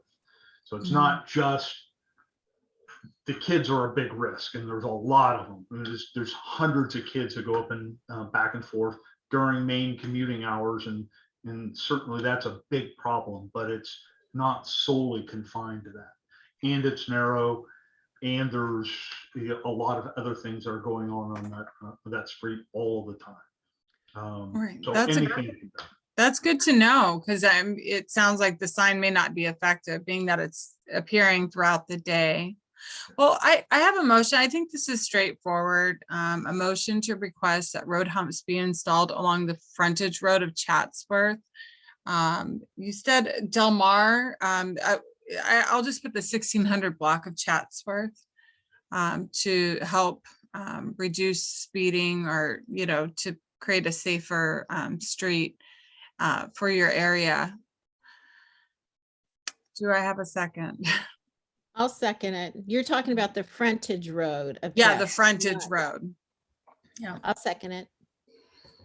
Because I have a friend my daughter has a friend that lives right there, and I could see sometimes people would go by speeding when I went to go pick her up. All right, and with that, if there's no more discussion, Paul, you had a comment? Sorry, I was voting. Oh, you're voting. Okay, well, all in favor. All right, awesome. We have unanimous support. Margaret, are you there? Yes, I am, and I vote yes. All right, awesome. Another unanimous. All right, so that one's pretty straightforward. Again, as I stated earlier, this letter will be going before the main board at our next board meeting. You're all welcome to attend. And then depending on that outcome, you'll have a letter or not, to send to the city making this request. I want to thank you, Linda, Tom, and Eric for being here again. I appreciate neighborhoods showing up. I always say this, you don't need State Farm, you just need good neighbors like yourself to show up. Thank you very much. Yeah, thank you for joining us, and feel free to reach out if you need any more support. Thank you. Thank you. All right, so our final action item we have is a review and recommend possible traffic safety mitigations in the vicinity of North Harbor Drive, in between Scott Street and Nimitz Boulevard. Just discuss Vision Zero and make appropriate recommendations. This is something that I've had on the last few months. Matt had brought this to our attention. In the last 3 months, there has been there was a fatality of 2 tourists. They were Canadian. They were crossing at where Pizza Nova and the Jimmy's is located. They were crossing over that street and were struck and killed. And so Matt wanted to bring it as an action item. I wasn't really clear if it's for traffic safety mitigations or was it for just like discussion about maybe making recommendations for Vision Zero for that area, because of all the restaurants and the hotels, it being a tourist area, it might need some more support there to help increase the visibility of people transiting that area. So I'll open up the floor to Matt. You can go ahead. Yeah, I guess for a little more context in what I had hoped for discussion here is that we might be able to review this area and come up with something actionable. Because, when you look at the street design, the city has already done some treatments, like there are buffered bicycle lanes in this stretch, alongside, 4 travel lanes and some wide sidewalks. But as much as that helps traffic flow and does create a little bit of, paint separation between flowing cars and bikes and pedestrians on the sidewalks, what it's created is a really wide street. It's effectively, if say, if I'm looking at a street view, right, where there's the Holiday Inn across from Jimmy's famous tavern, which is one of the first crosswalks between there and, a few blocks down when you get closer to the Pizza Nova and kind of turn off where it meets Scott Street. It's you have just basically a very wide street to have to cross. And so it seems like really the only safe way to do it is with crosswalks, but there is, this long stretch between that waterfront kind of commercial zone and the hotels that are on the other side of Harbor. So if we want to incentivize people to use the safe crossings, might it be worth trying to put one in between those lights? It's a long block to ask people to walk to do it the safe way. I can see why they might be tempted to do it an unsafe way. Do we have any suggestions? Yeah. Yeah, so just, can you tell me the area that you're wanting to request? The stretch is along Scott, or is it along? Hold on, sorry, it's along Harbor. Isn't No, that it's- Harbor Drive? It's along Harbor, sorry, yeah, I'm talking. out Yeah, loud. it's along Harbor, and it would be in between Scott and, geez, there's America's Cup Way. In America's Cup Way. Yeah, and there are a lot, I could see where there are tourists that want to head towards JFATS and that area, Pizza Nova. Yeah, and so I don't know, there already is, America's Cup Way is that crosswalk kind of halfway between Nimitz on one side of Harbor and Scott on the other. So it's like they already do have something there, but it's such a wide street to cross. How do we incentivize or, encourage people to take the extra time to walk to one of these safe things when they might be tempted to dash across? I don't know what the solution is, but. I was there at Pizza Nova about a month. Oh, go ahead, Paul. Go ahead. Yeah, first of all, this street was just redesigned, not forever ago, maybe like 10 years ago. And it was a huge deal with this America's Cup Harbor. And I think they came up with probably as good a design as they could. But there could be issues here, as you're stating. It's about a 0.1 tenth and a half of 0.15 miles between both sections there, or 800 feet roughly. All I could think of is if people are cutting across, that maybe there'd be a nice way of putting some kind of fencing in the median that would not look too obtrusive, so people wouldn't cut on their own and force them to take the light, which does have a nice signal on it. I mean, a lot of times you're driving along down there and you get stopped and there's no cross traffic, but somebody's walking across. So so they do have a way to get across, and the signal works nicely. I don't think there's a way to road diet the street. It's got plenty of traffic, and if you look at the end near Scott Street, it's got 3 lanes there with a double turn lane, and those usually are very, very heavily used to make a left turn onto Scott Street and to go forward onto continue over by Rosecrans. So I really don't think that we could reduce the lanes. They're just a way of trying to keep people from putting themselves in danger. And I suppose if somebody runs the light while you're going across it with a walk signal, what can you do about that? I'm sorry, I don't know if there's a way you could solve that. That could happen anywhere. I like the idea of the fence, I do too. being an option, because I did visit this. I'm sorry, I don't have it on my thing. I did look at it, and I mean, it's newer. There are street lights, in between that site of Pizza Nova, But again, you know, what do we do to encourage people to utilize the facilities that are available rather than, oh, I don't want to wait, or, you know, it's too far to walk. Oh, I like that idea. Instead of a fence, there are planting areas here along that area, maybe some bushes to put along the in the median. The only thing that I have a question about is I do see trees there, so it looks like they do have the watering hookups there already. So, you know, that could be a potential recommendation. What are your thoughts? I've seen these here, and I don't know if it would be, you know, where they have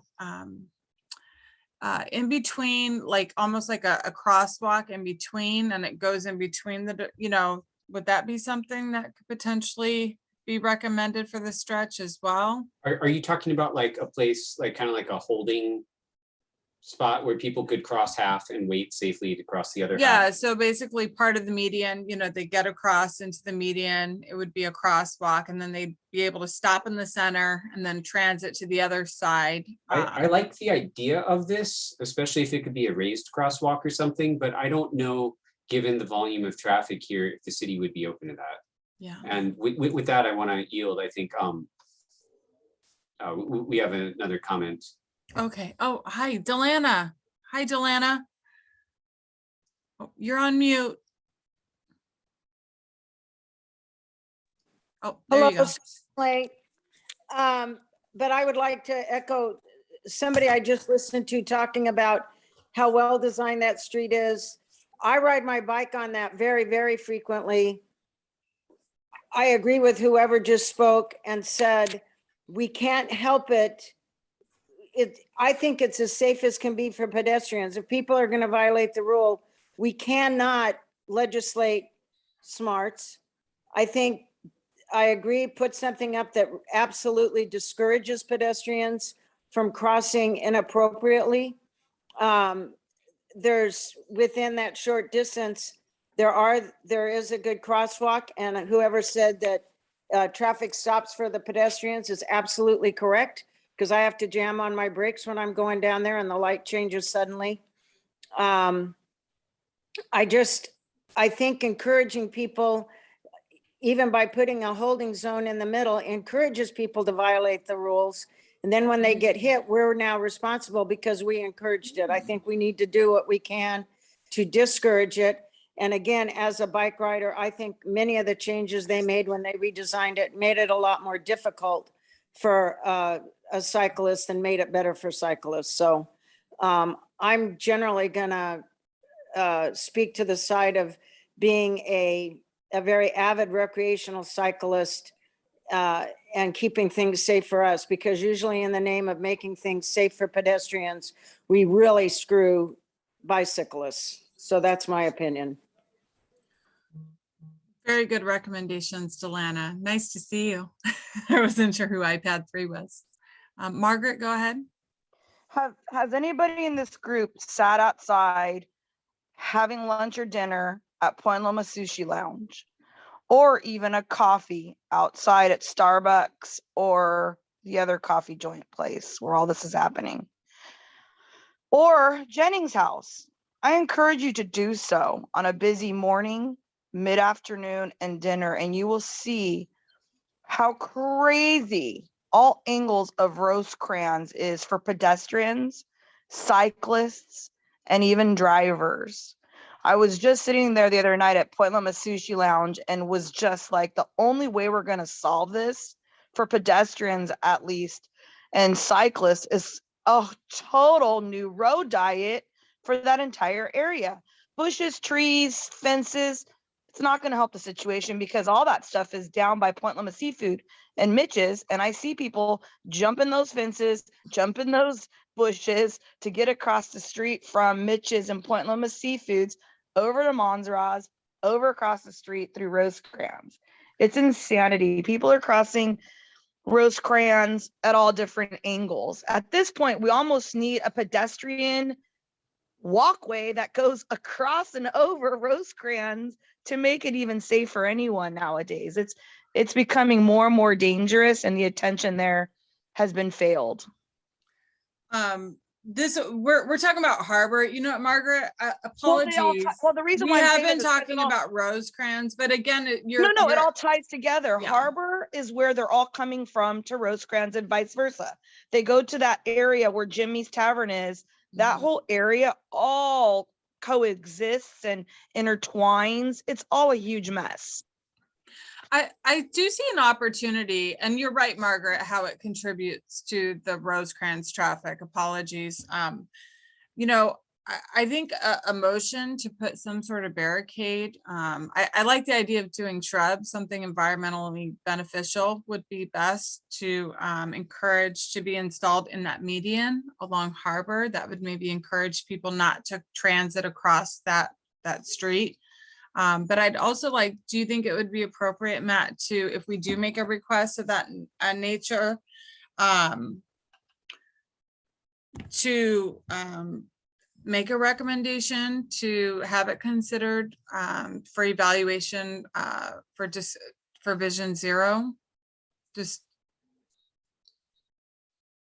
I don't know if it would be helpful. That's a good question. I mean, I think we can invoke it because people were killed here, but as Delana and Paula brought up, like if people are basically taking the risk by crossing where you're not supposed to, I mean, there's only so much we can do. The way I see it is we can either respond by trying to discourage people from crossing in places where it's not safe, or perhaps what might be the more ideal, but harder to pull off practically speaking, would be to redesign it to facilitate, people want to cross here, let's make it easy for them to cross here. But that's really, choosing a priority that I'm not sure, given our facilitation of traffic flow in this corridor, the city would want to make. So I think it's, what the question then to me would be, what do we as a community want to see here? Do we want to try to favor more walkability, or do we want to still try to preserve some of the cross traffic flow and more subtly encourage people to use the already existing pathways? Yeah, go ahead, Paul. Yeah, personally, I think that the spacing might be, it'd be great if it was a little bit shorter between those walkways, but I think it's already short enough that you can't put something in the middle. And if you put something in the middle, we're looking at probably flashing beacons, and we know that they don't particularly work that well. I mean, they removed them off Point Loma Avenue and Sunset Cliffs and put stop signs in because people kept blowing through them. So this traffic is even faster on that street. And I don't think that that's really a solution to try to put some kind of mid-block thing in there. To be honest with you, I think that most people are over in the restaurants are fairly close to the crossing lane that's already there, and the hotels and the parking lot for people who are using that long-term lot, I guess the people who go out fishing, they are close to going across that particular thing. Now, maybe something else could be done. I know that on the other side of Scott Street, there's maybe that wouldn't help, but there's like ropes along Scott Street, where over here there isn't. But if you're on the sidewalk, maybe it doesn't matter. Of course, it's the same on Scott Street. Maybe they could put barricades up or some kind of swagging things like they have on Scott Street over on there, so someone would be discouraged from crossing. But I really don't think a mid thing is going to be any safer in the long run, to be honest with you. Right. Thank you, Paul. So I mean, I could definitely make a motion to request that an obstacle, shrubs be planted in the median at the center of Harbor to discourage pedestrians from crossing out across the street in unmarked areas, to improve, that would be my motion. If there's an opportunity for Vision Zero, I would definitely open to adding that as a friendly amendment, Matt, if that's something you'd like to add to the request as well. Nicole? Just curious if anybody knows. Great. And Say if that again? the speed limit on this corridor, and if it's possible to It's ask 40. for, so we could ask for a speed reduction as well. And I honestly am not going to be a fan of shrubs and ropes, and I don't think I think people hop those things and it doesn't deter them. The way that the Port of San Diego designed that street is actually, they gave you an island, a refuge island to get across. And that's the problem, is we actually have the space. People are like, oh, I'll cross 2 at a time. And they have that island to already do it. So I kind of agree with others that, you know, you're not really supposed to be crossing at this area. And the speed reduction is about all I can really support at the moment. And I don't even know if I agree with, maybe we need to table and really just think about it and be out there and look at it a little more, because maybe it, you know, we don't need to rush into it too much. I'm totally open for recommendations. Being that Matt brought this before, I mean, if he's wanting more time, we can definitely table it and bring it to the next meeting. If he'd like to evaluate that stretch or give us more time to evaluate. What are your thoughts on that, Matt? I was going to say this discussion's been quite helpful. I think Nicole brings up a good point that I hadn't considered. You know, speed does kill. And I mean, once again, if cars are already driving 40, maybe plus miles per hour there, I don't know if lowering the speed limit would necessarily lead to reduction, but it would be a nice signal to intent if that's something the community would support and get behind. You know, in that stretch, I don't think there's really any reason people entering that part of Point Loma need to be driving at 40 miles per hour.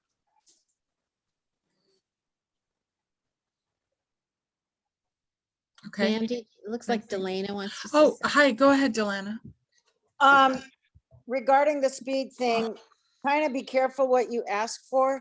First of all, there's a lot of state rules that regulate how speed limits are set, and in business districts, they're generally 35 miles an hour, residential areas generally 25 miles an hour, school districts 15 to 20, depending upon things, and that's a lot of stuff set by the state. However, if you ask somebody to go in there and do a speed survey to find out how fast people are going, when they do that survey, and if they realize, let's say it's posted for 40, but the average car is going 50, there's a strong possibility they will raise that speed limit, not lower it. Yeah, that's been the 85th percentile rule, right? Wasn't that revoked in this last legislative session? I don't think so, because we happen to have a home up in Lake Tahoe and go there. And it used to be that the speed limit on our highway going through town, lined with businesses on both sides, was always 35 miles an hour.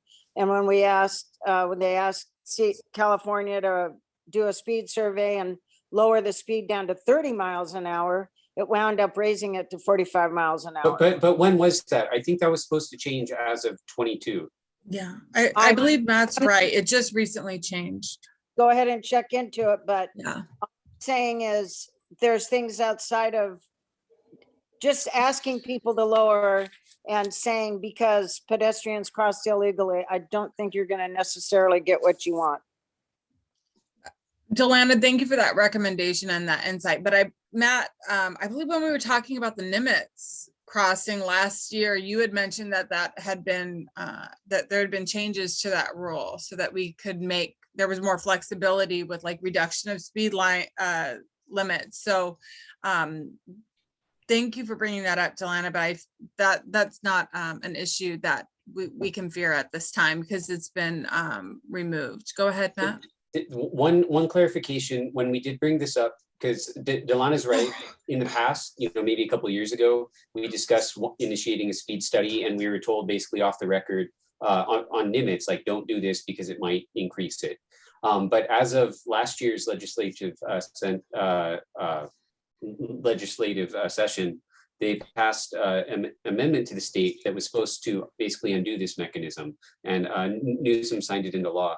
But last update we got from the city was that they're getting verification that it will actually work like that. So this might be worth tabling for the moment. perhaps we can try to follow up with city, see if they ever did get more clear guidance from the state that yes, the intention of the law is how it's being interpreted, such that we could request something like that. Okay. All right, so with it's almost 8 o'clock and we have one more informational item that I do want to address. So let's go ahead. I'll make a motion to table this. It's for us to do further research and get more information on, and then we'll have it as an action item for our next meeting coming up. It's who would like to second that? All right, Nicole, and then all in favor. All right, awesome. All right, 8-0. All right, that's good. And then I'll add that to the next agenda item. Motion to table. All right, let's go ahead and move forward to our first information item. I had invited Everett Hauser. There were advisory bike lanes that were installed along Gold Coast Drive in Mira Mesa. And through discovery, we realized that they were also scheduled and slated to be installed along Evergreen here within our community. So I invited Everett Hauser to come and provide an update and educate the community on what advisory bike lanes are, so that we can have an understanding of what they are. Again, this is just an informational item. This is not an action item. So Matt volunteered, if Everett was unable to attend, that he would be willing to present on his behalf of what advisory bike lanes are. So I'll leave the floor to Matt, and then I will put, you said you needed screen sharing. Yeah, I made a short slideshow. I would want to clarify, I'm not here on behalf of Everett Hauser. I'm here on behalf of myself too. Yes, apologies. Yes, he couldn't. He obviously is not here, so you can make an educated presentation on that. So, Cool. Sorry about that. All All right, good. I believe I've given it to you. See for screen sharing. Okay, yeah. Let me see if this works. Oh, perfect. Okay, if I start the slideshow, can you all see this? Yes. Okay. Cool. All right. So yeah, I was just going to share a quick series of things that I've learned about edge lane roads, also called advisory lanes. And just starting off with this diagram showing how the edge lanes are designed to work. In the top half of the picture here, you have bicyclists who are riding in the edge lanes. They have right of way here on the edges, and then motor vehicle traffic would pass in the center lane. Whereas when there's cars that need to negotiate and share the center lane, they are able to merge into the bike lanes or the edge lanes rather to safely pass. So that's the basic idea here. And to just summarize now what I was describing, talking through the picture in text form, it's basically two-way motor vehicle traffic would share a center lane. And the idea is that you're now giving vulnerable road users, which is often cyclists, but not just cyclists. It could be people on scooters or other micromobility devices now have right of way in these edges. And then motorists would use the edges to pass oncoming cars while yielding to those vulnerable road users in the edge lanes. I took a diagram here. I like this one that comes from the city of Minneapolis, their street design, their bike lane guidance from their street design regulations. And so, as they're pointing out, you can have, kind of variable width of this shared travel lane, and that you can also have these alongside parked cars as well. Okay, so the question comes up, why would you choose this treatment? And so it looks like most commonly this is chosen for installation of bike facilities where roads are otherwise too narrow, such that you couldn't have, a full dedicated bicycle lane. But what it offers in terms of these roads that are otherwise too narrow is that, like I just mentioned, you can preserve street parking, and they're often more effective in rather than sharrows, where you have the painted bicyclist in the middle of a normal travel lane, in encouraging non-motorists, some of these vulnerable road users, to get out and take advantage of being able to be on these roads. And so we can look to over 50 years of kind of pioneering work with these treatments coming out of the Netherlands and Denmark. So while this is, you know, new to our community and relatively new to the United States, this isn't necessarily a new concept. And one last reason I wanted to point out why you might choose this treatment is because some safety studies coming out of Denmark have shown that they actually can reduce vehicle speeds in these corridors. And so I just pulled this one image. It comes from this blog post here where they're trying to illustrate a point that you can have two roads that serve the same function as being, you know, a residential conduit for people to get to their homes. But depending on how the design you have, perceptually, people will see these and potentially behave differently on them.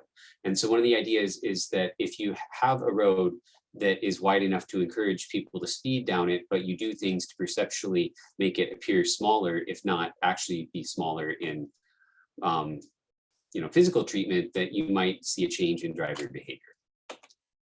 Okay, so then the question would be, where is this treatment appropriate? And according to the Federal Highway Administration, which seems to be the only federal agency that has any clear guidance on these in this country, that they're often chosen for residential or rural areas that have low speed limits, and the guidance is for 25 to 35 mile per hour corridors. And then these would also tend to have lower volumes of car traffic with less than, you see some differences in where you actually draw this line, but the guidance would say less than 3,000 to 6,000 average daily trips, or ADT, which is referring to the number of motor vehicle trips down a corridor. This same guidance from the Federal Highway Administration points out what I was just mentioning. Dutch research has found this treatment has been effective at reducing motor vehicle operating speeds. However, the consideration should be given to the bikeway type's general intuitiveness and the potential need for education around its proper use. I think this is one thing that we can point to in looking at what happened with the community in Mira Mesa's reaction to the city's rollout of how these lanes were implemented. And so, yeah, I'll share these slides after in case anyone wants to look up these references. But in moving on, we could ask the question, well, where have these been installed so far in North America? And so this is a graph showing from a safety study. I'll show you a little bit more data from in just a moment. But some different municipalities in not just the United States, we'll say North America, because Ottawa, Ontario is also included here. So you can see that, in a bigger city, Minneapolis, which is going to be closer to our population than some of these others, have been able to use these successfully in, several thousand ADT corridors. So, with car trips on the order of, somewhere between that 3,000 and 6,000 range that the Federal Highway Administration was suggesting. So there's a safety study done with roads identified here. And here's just a little bit more demographics. I've included some of the statistics, but I don't really want to get into it here. So ignore these 3 columns on the right. If you have questions about how they did this with their Bayesian estimates, I'm happy to talk to you later. I can geek out on some of this behavioral science statistics, but let me know if you want to know more. Otherwise, I just wanted to point out the way that they categorized the roads that were involved in this study. There was basically one choice of a rural road, which is where we often see these implemented in Europe, but in North America, a lot of them are also in urban spaces. So these are pointing out some of the urban ones that were just identified on that graph on the past page. And so you can see that designation for these roads, the length of the actual road that was treated, and what their posted speed limits are, and then their ADT all together here. So when they took safety data, basically they studied those 11 cases here in North America and compiled over 8 years of observations and 60 million vehicle trips. They found that with this edge lane road treatment, there's a 44% reduction in crashes compared to these roads as previously existing 2-lane roads. And so that seems to be the consensus from the, limited case studies in this country so far. And then, I bike Evergreen every day as part of my commute. So I snagged these pictures on my commute. The one on the left was at the end of March when they probably the first day they put these markings in to indicate where the edge lanes would go. Here's the edge lane, here's the center lane, and then here's the other edge lane. And then just this morning when I was biking to lab,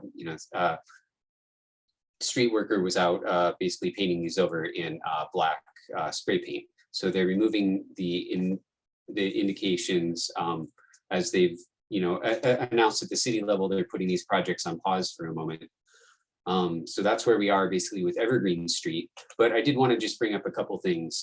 So these were initially installed between Nimitz and then taken out to, I think, Canyon, not all the way to Talbot, but it seems like they just as easily could if they resurface that part too, if it's part of that plan.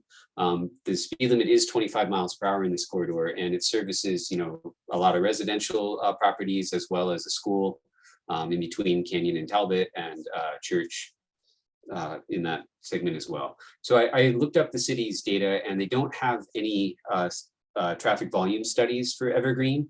The closest I could find was, if we want to assume that a lot of the traffic on Evergreen might, basically end at one of these terminus, and we assume that Talbot is, the terminus for it on the kind of southern edge, that has about a max ADT from the study period of, about 4,000 to 5,000. So if we assume that perhaps Evergreen would have a similar max, maybe even less, these are just estimates. We could say that, based on speed limit, based on ADTs, this might be an appropriate corridor for it based on that guidance. So that's all I have for this. I guess I can stop the share unless anyone wanted me to back up and show you a specific slide. Thank you, Matt, for that. Very informative. I really appreciate all of the work that each one of you brings to traffic safety. So as Matt stated, I'd like you to email that presentation to all of us. That would be very helpful. I think the entire board would benefit from that personally. And then just having a discussion. I think the big issue here is the lack of outreach and communication and giving that heads up. I think that was the big issue with this situation. Just looking at your graph that you had, or the chart where it listed the length, those are some concerns that I have personally, just the length of them. So it was quite surprising to see that they were over 2,000 or 4,000 feet in length in some locations. And they were still successful in reducing the speed, and, people were able to figure out how to share the road. The other concern is just, again, the signage and the educational component of us trying to get people to follow the rules. They don't even know how to follow the rules that are in the driver's manual. We've got new and interesting ways for them to transit our spaces.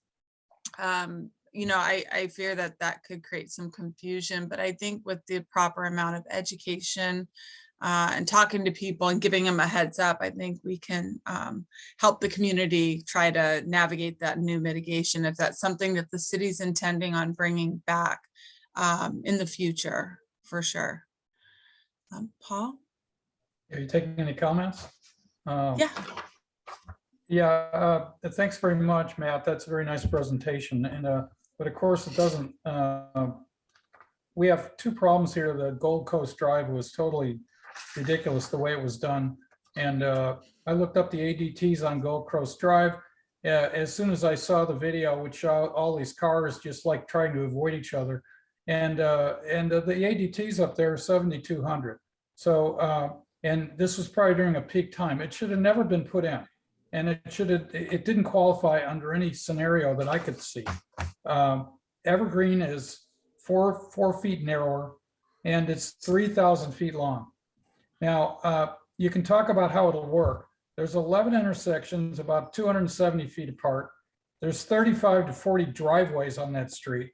There's lots of parking, including boats, doors, you could get doored on that street if you're riding in the bike lane where you wouldn't be if you're in the Sharrow lane. And so, you know, you have an average of something coming at you potentially every 50 feet for the entire street. I just don't see how it works. And I don't see in this urban area how it's possible that it could work. The blocks are short.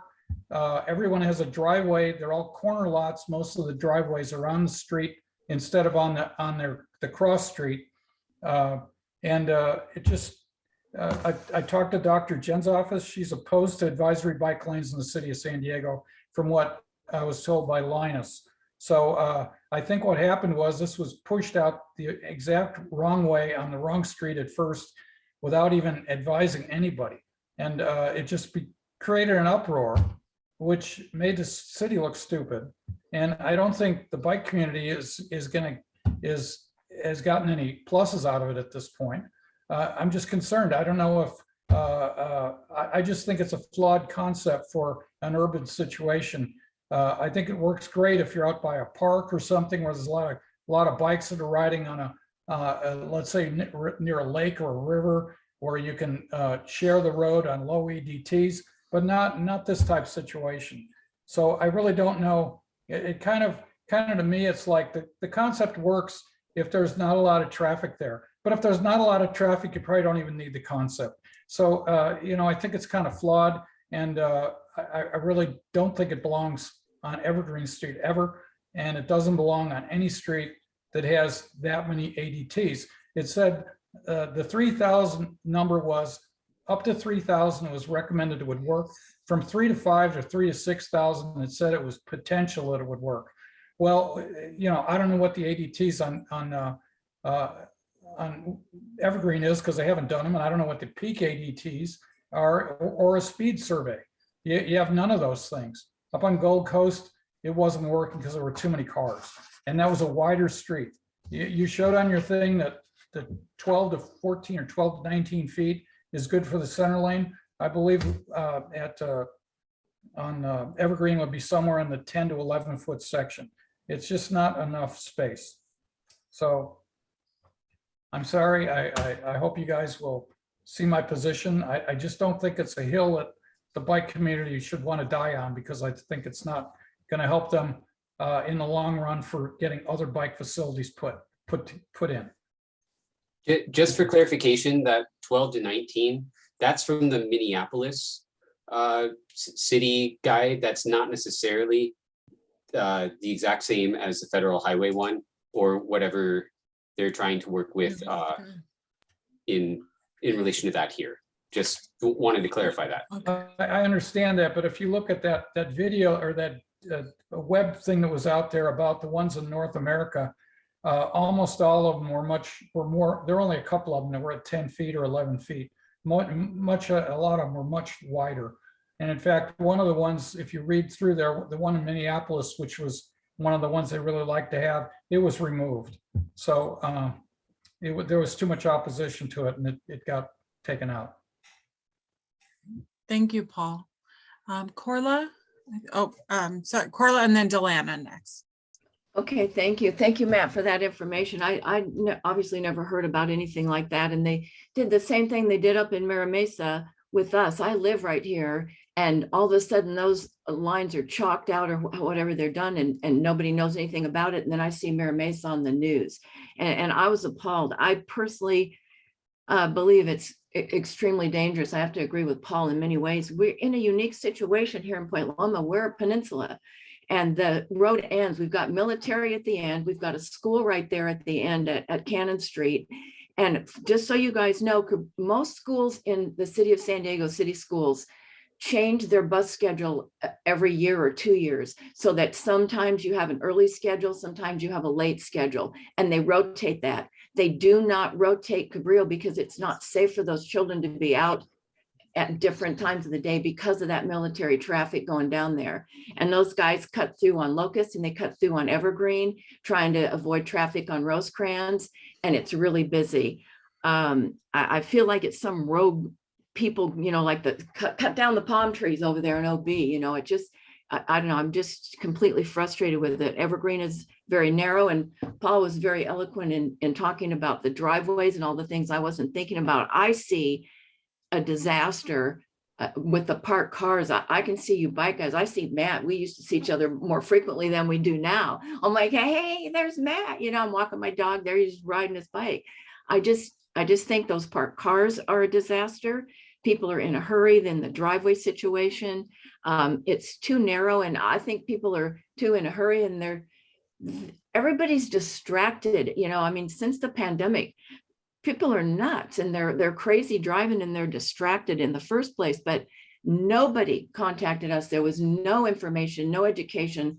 All of a sudden, it just showed up. So obviously, that makes the city look bad and look stupid. But I'm completely opposed to them, and I'm sorry to say this also, because I just want to compliment this committee. You guys are doing such great work, and I just can't believe the community outreach you have, and how much participation and how much problem solving you're doing.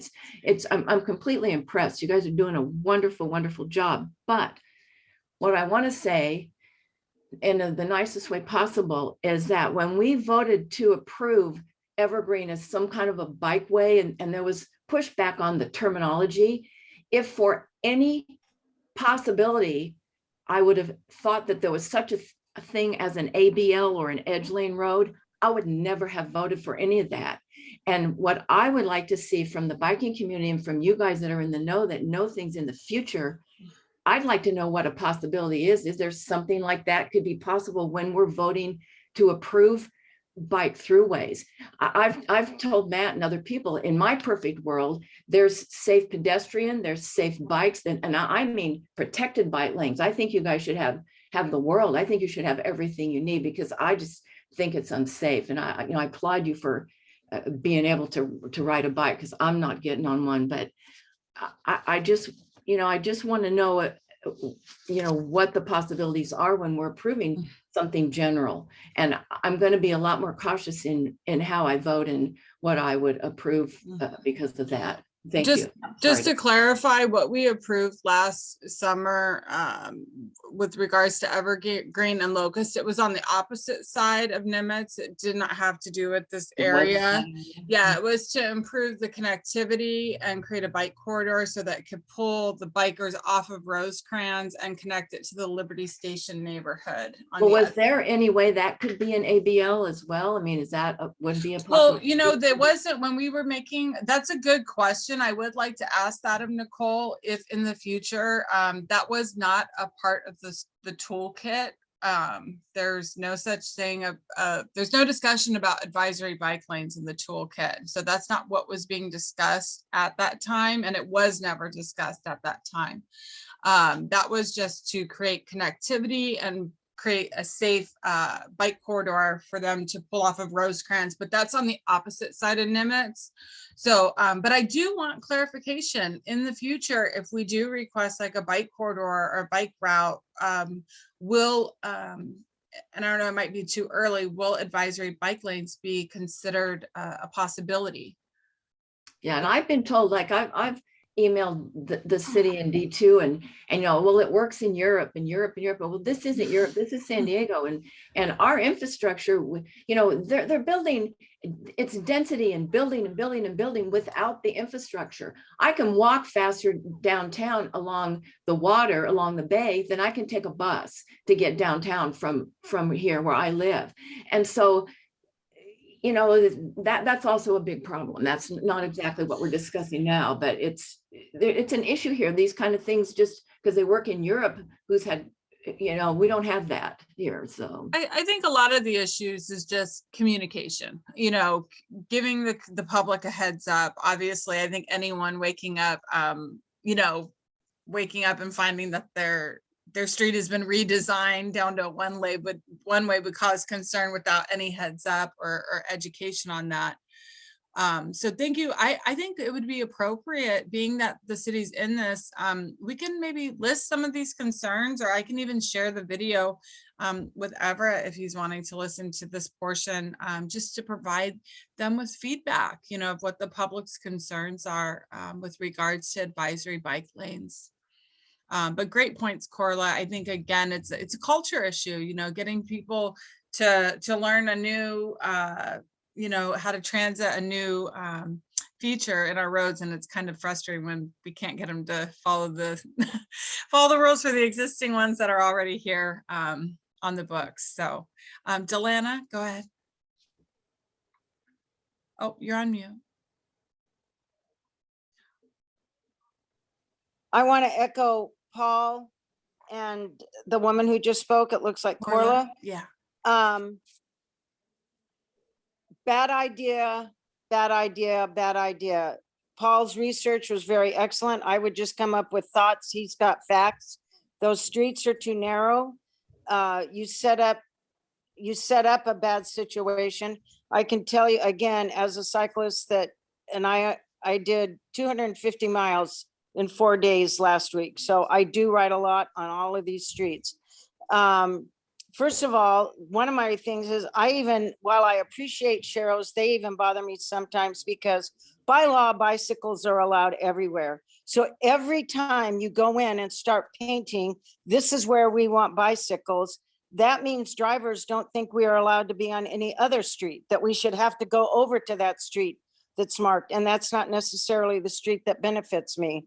Number two, I agree that when you tell cyclists they have to stay over by the side, yes, I drive in the middle of a lane unless I hear a car coming behind me, and then I'll move over because too many of my friends have been hit with car doors by people that pay zero attention when they're getting out of their cars and they don't care. The other thing that really bothers me on this is the amount of what I'm going to call very stupid money that this city goes out and spends on bicycle projects to make them feel good, pat themselves on the back that, oh, I did something, when quite honestly, they're doing zero to truly encourage bicycling from community to community and taking care of really bad streets and bad situations all over that we have to ride on. And I'm going to jump on my soapbox right now. On Saturday, a girl in our biking club coming back from a long ride in Mission Valley on Camino de la Reina hit a pothole that has been turned in to get it done by at least 10 different bicyclists. She is now in UCSD ICU, not doing well. So this city could do so much more to take care of cyclists by filling in the potholes, making the streets that are there safe. But this going along and painting lines and saying, oh, aren't we pretty? We did this to make cyclists safe. You're not making us safe. You make drivers hate us even more. I know, I mean, I listen to people all the time and you overhear, there are people that try to hit cyclists because they're so angry at all of the bad decisions that get made in our name. So, and I respectfully disagree with you, Mandy. This has nothing to do with how was it rolled out and was information given. The community doesn't want it. I'm on a cycling, in a cycling club and deal with other people in cycling clubs. I can tell you right now that the talk among us is the city does nothing that benefits us. They're doing things to make themselves feel good. Thank you, Delana. I appreciate that. Nicole? Yeah, thanks, Mandy. Thanks, Matt, for the presentation. I think several of you know how I feel about these. So just a little clarification for Corla and others. Yes, this section was designated as a bicycle boulevard 4 or 5 years ago. So at that moment, I honestly, I've ridden in Holland with these 10 years ago, but they're like Mandy says, they were not in the toolkit. I was not under the impression they were an option when we went through with that process. So there is better ways of doing bicycle boulevards. We see it in Portland. Actually, these edge lanes are used in Portland as used in other cities in California. So, just a little bit of background. The way they actually became introduced into city of San Diego was actually Midway Community Planning Board a couple of years ago had a street resurfacing project on Hancock.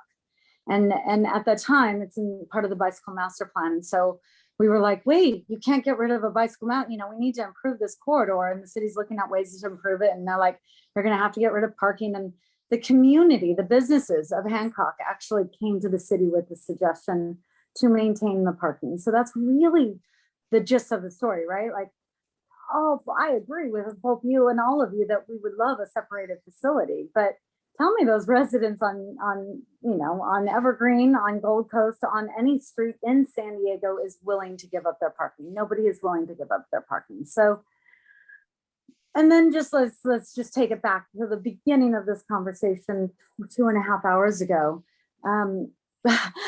because this is like something that this is our neighborhood. This is our neighbors.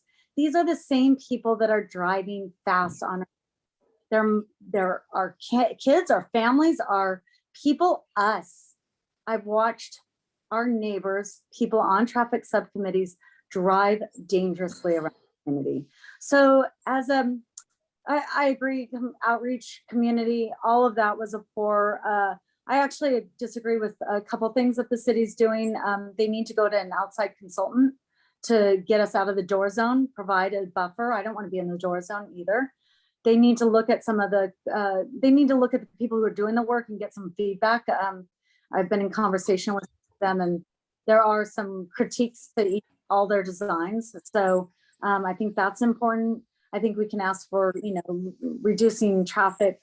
I think the big thing is that because it's new and it's innovative and it's a change, we kind of like, oh, we can't do this. But I think we have to be open to that, because we have traffic violence in our streets. And I have a traffic little Twitter feed that tells me how many, three came in census meeting of people that are either hit by pedestrian, hit in throughout our city, pedestrians mostly are being taken out. And so although you might see this as like super dangerous for cars and cars going on to each other, it's really about actually making it safer for the people walking and biking. And then just lastly, I've heard Matt explain this, maybe you can actually explain it better than me, but he talks about it. Like if you go on Bacon Boulevard where it's like double yellow line and you're riding on Sharrows, these cars behind me and they're like so backed up, trying to get around me. They actually do the same maneuver. As soon as the car is not coming towards them, they cross over the double yellow and make that maneuver. And that is exactly the intuition. I talk to my 18 and 20-year-old kids and they're like, oh goodness, people can figure it out. We can do this, you know? So, and they actually don't, you know, they're not one of my biggest like networks, but it is that network that you're talking about. Like what street really makes sense for us to have a network, and when you pave streets really soft and nice and beautiful, that actually incentivizes really fast driving. So I appreciate us getting rid of potholes for bikers. That is super important, like Delana says, but we actually have to calm the traffic. That is the biggest barrier in our city. And I will take any strategy that is trying to more crosswalks, more, I think somebody on Twitter actually is like, let's do pole belts with flex posts and more paint. And, you know, like, what are those creative solutions that we can talk about, that we can actually like try to reason with each other? Because I completely agree. It's new and change is hard. And I see some of those frustrating things. And then just as observational wise, when I was out there, you know, all the traffic is coming from Evergreen and going out to and Angela will agree. And so maybe we can just talk about a diverter at Evergreen. That would actually cut down the ADT drastically. So Angela, I'll let you go ahead and speak. Well, Tina and I went this morning because I told you, Nicole, that I would do it. So we were there from 7:40 a.m. till 8:40. And we measured that there were 49 vehicles that headed towards Cannon from Nimitz, you know, that direction. And there were 6 that headed from Cannon towards Nimitz for that hour. And 8 bikes that also headed towards Cannon. All of them appeared to be more leisurely riders. One appeared to be, you know, for work. One of those was Matt. No. I was just thinking, like, I think we noticed saw you there you there, today. Matt. Maybe I missed you by a few minutes. The 49 saw you. vehicles that were headed You're- towards You were the Cannon, worst person we commented for. 2 that sped looked like they were in uniform. So it was an interesting data collecting. Thank you. It was an organic traffic study. Oh, and Is the what other I call it. thing was that they all drove down the middle of the road. And the only time they didn't was 2 vehicles were on the road at the same time and they slowed down and went on this, not in the center and passed each other just fine. Well, But I I like to also speak say to that that. some of those people were actually, we noted that they lived on the street. They parked on the street, they got in the car to go to work, or they were leaving houses right there on Avenida de Portugal. So probably like 6 of the people actually of our data lived in that area that we noted, at least we saw them get in their car. But other than that, that's our raw data. Well, I Awesome. like to comment real quick. I agree, change is hard. And there's so many things happening in the city that were really hard and at a higher level like CPC and all that, everything that's happening to us, happening in our neighborhoods is happening to us without input. They're not listening to us at CPC. They're trying to get rid of planning groups.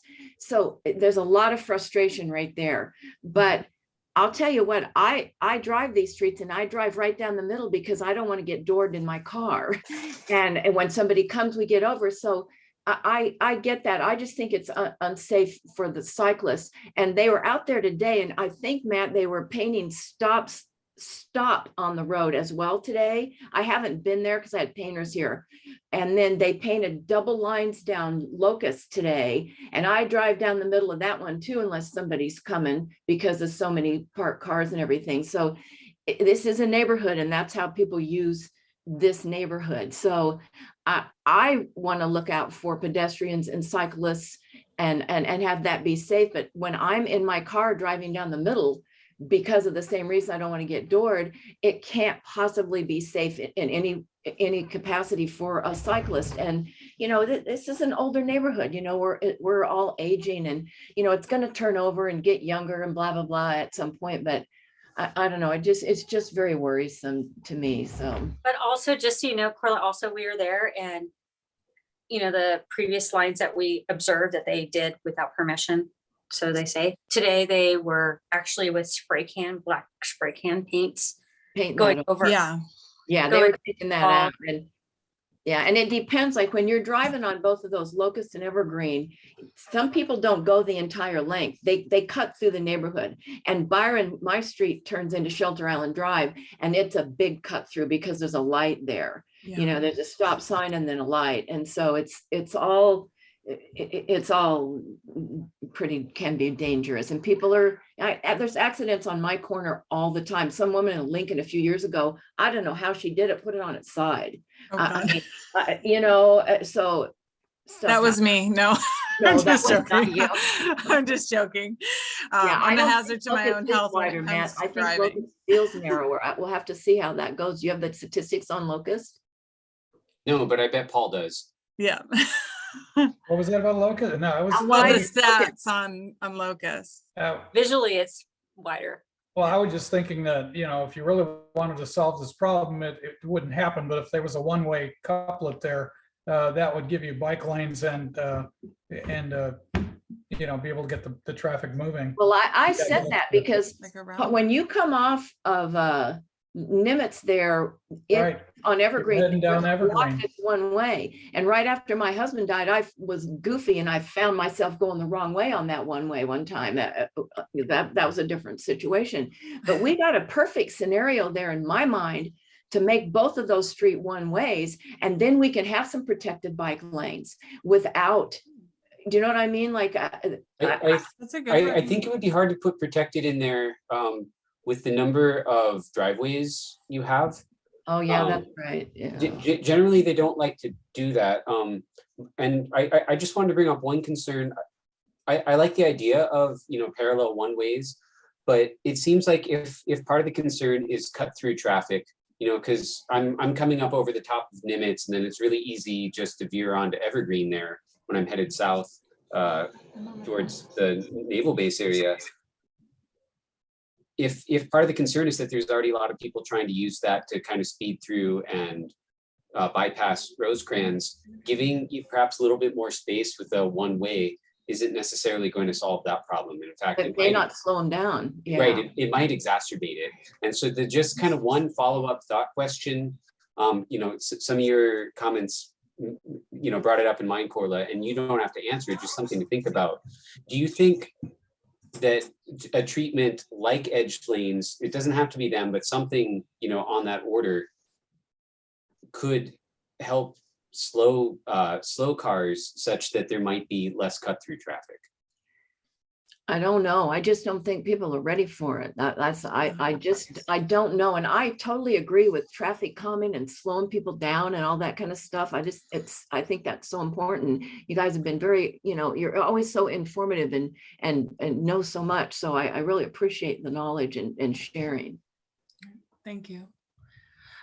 I really enjoyed this discussion. It's brought a lot of just a lot of different things to think about with these types of advisory lanes. I want to thank you, Matt, for presenting. It's not from the city of San Diego, it's your own presentation, but I think it would be very helpful to share with the group, especially the board, just to give them a heads up on what they are. And then I'd like to table the last informational item. Just it's 8:41. Go ahead, Can I Corla. make one quick thing? When you guys are talking to the board and stuff, like I had to look up Vision Zero. You guys are real familiar with a lot of terms and stuff, and I don't know. So when you're saying things and, you know, like I can talk about build better San Diego, but if I were to say that to somebody, we need a little background or a definition of it. And I'm done. Thank you for that recommendation, Corla. I think that's common, you know, to start talking the lingo and not realizing others don't know what you're talking about or what the acronym means. That's a great recommendation. Thank you. So I have a motion to table the last informational item. I don't know if I need to do a motion to push that off to the next meeting or not, but being that I am running, I'm a candidate for city council. I've just got a lot on my plate, and I'd like to move our next meeting to June 12th, the second Tuesday of June. Just I don't have the time at this moment. And then after that, depending on what happens in the primary, we'll go from there for scheduling. And then we'll add this information item on to the next agenda, as well as adding our action item number 4 with regards to Harbor Drive as an action item for our next meeting, to give us enough time to just kind of review that street, stretch of street, and see what we'd like to see there to make it safer for our pedestrians. So it is 8:42 p.m. and I'm going to adjourn this meeting. Thank you all. Have a good night. Thank you. Thank you. Really appreciated Bye, conversation, everybody. discussion tonight. So thanks for everyone. Thanks for hosting, Mandy. Yeah, thank you, Matt. You guys, I appreciate it. It's so great to get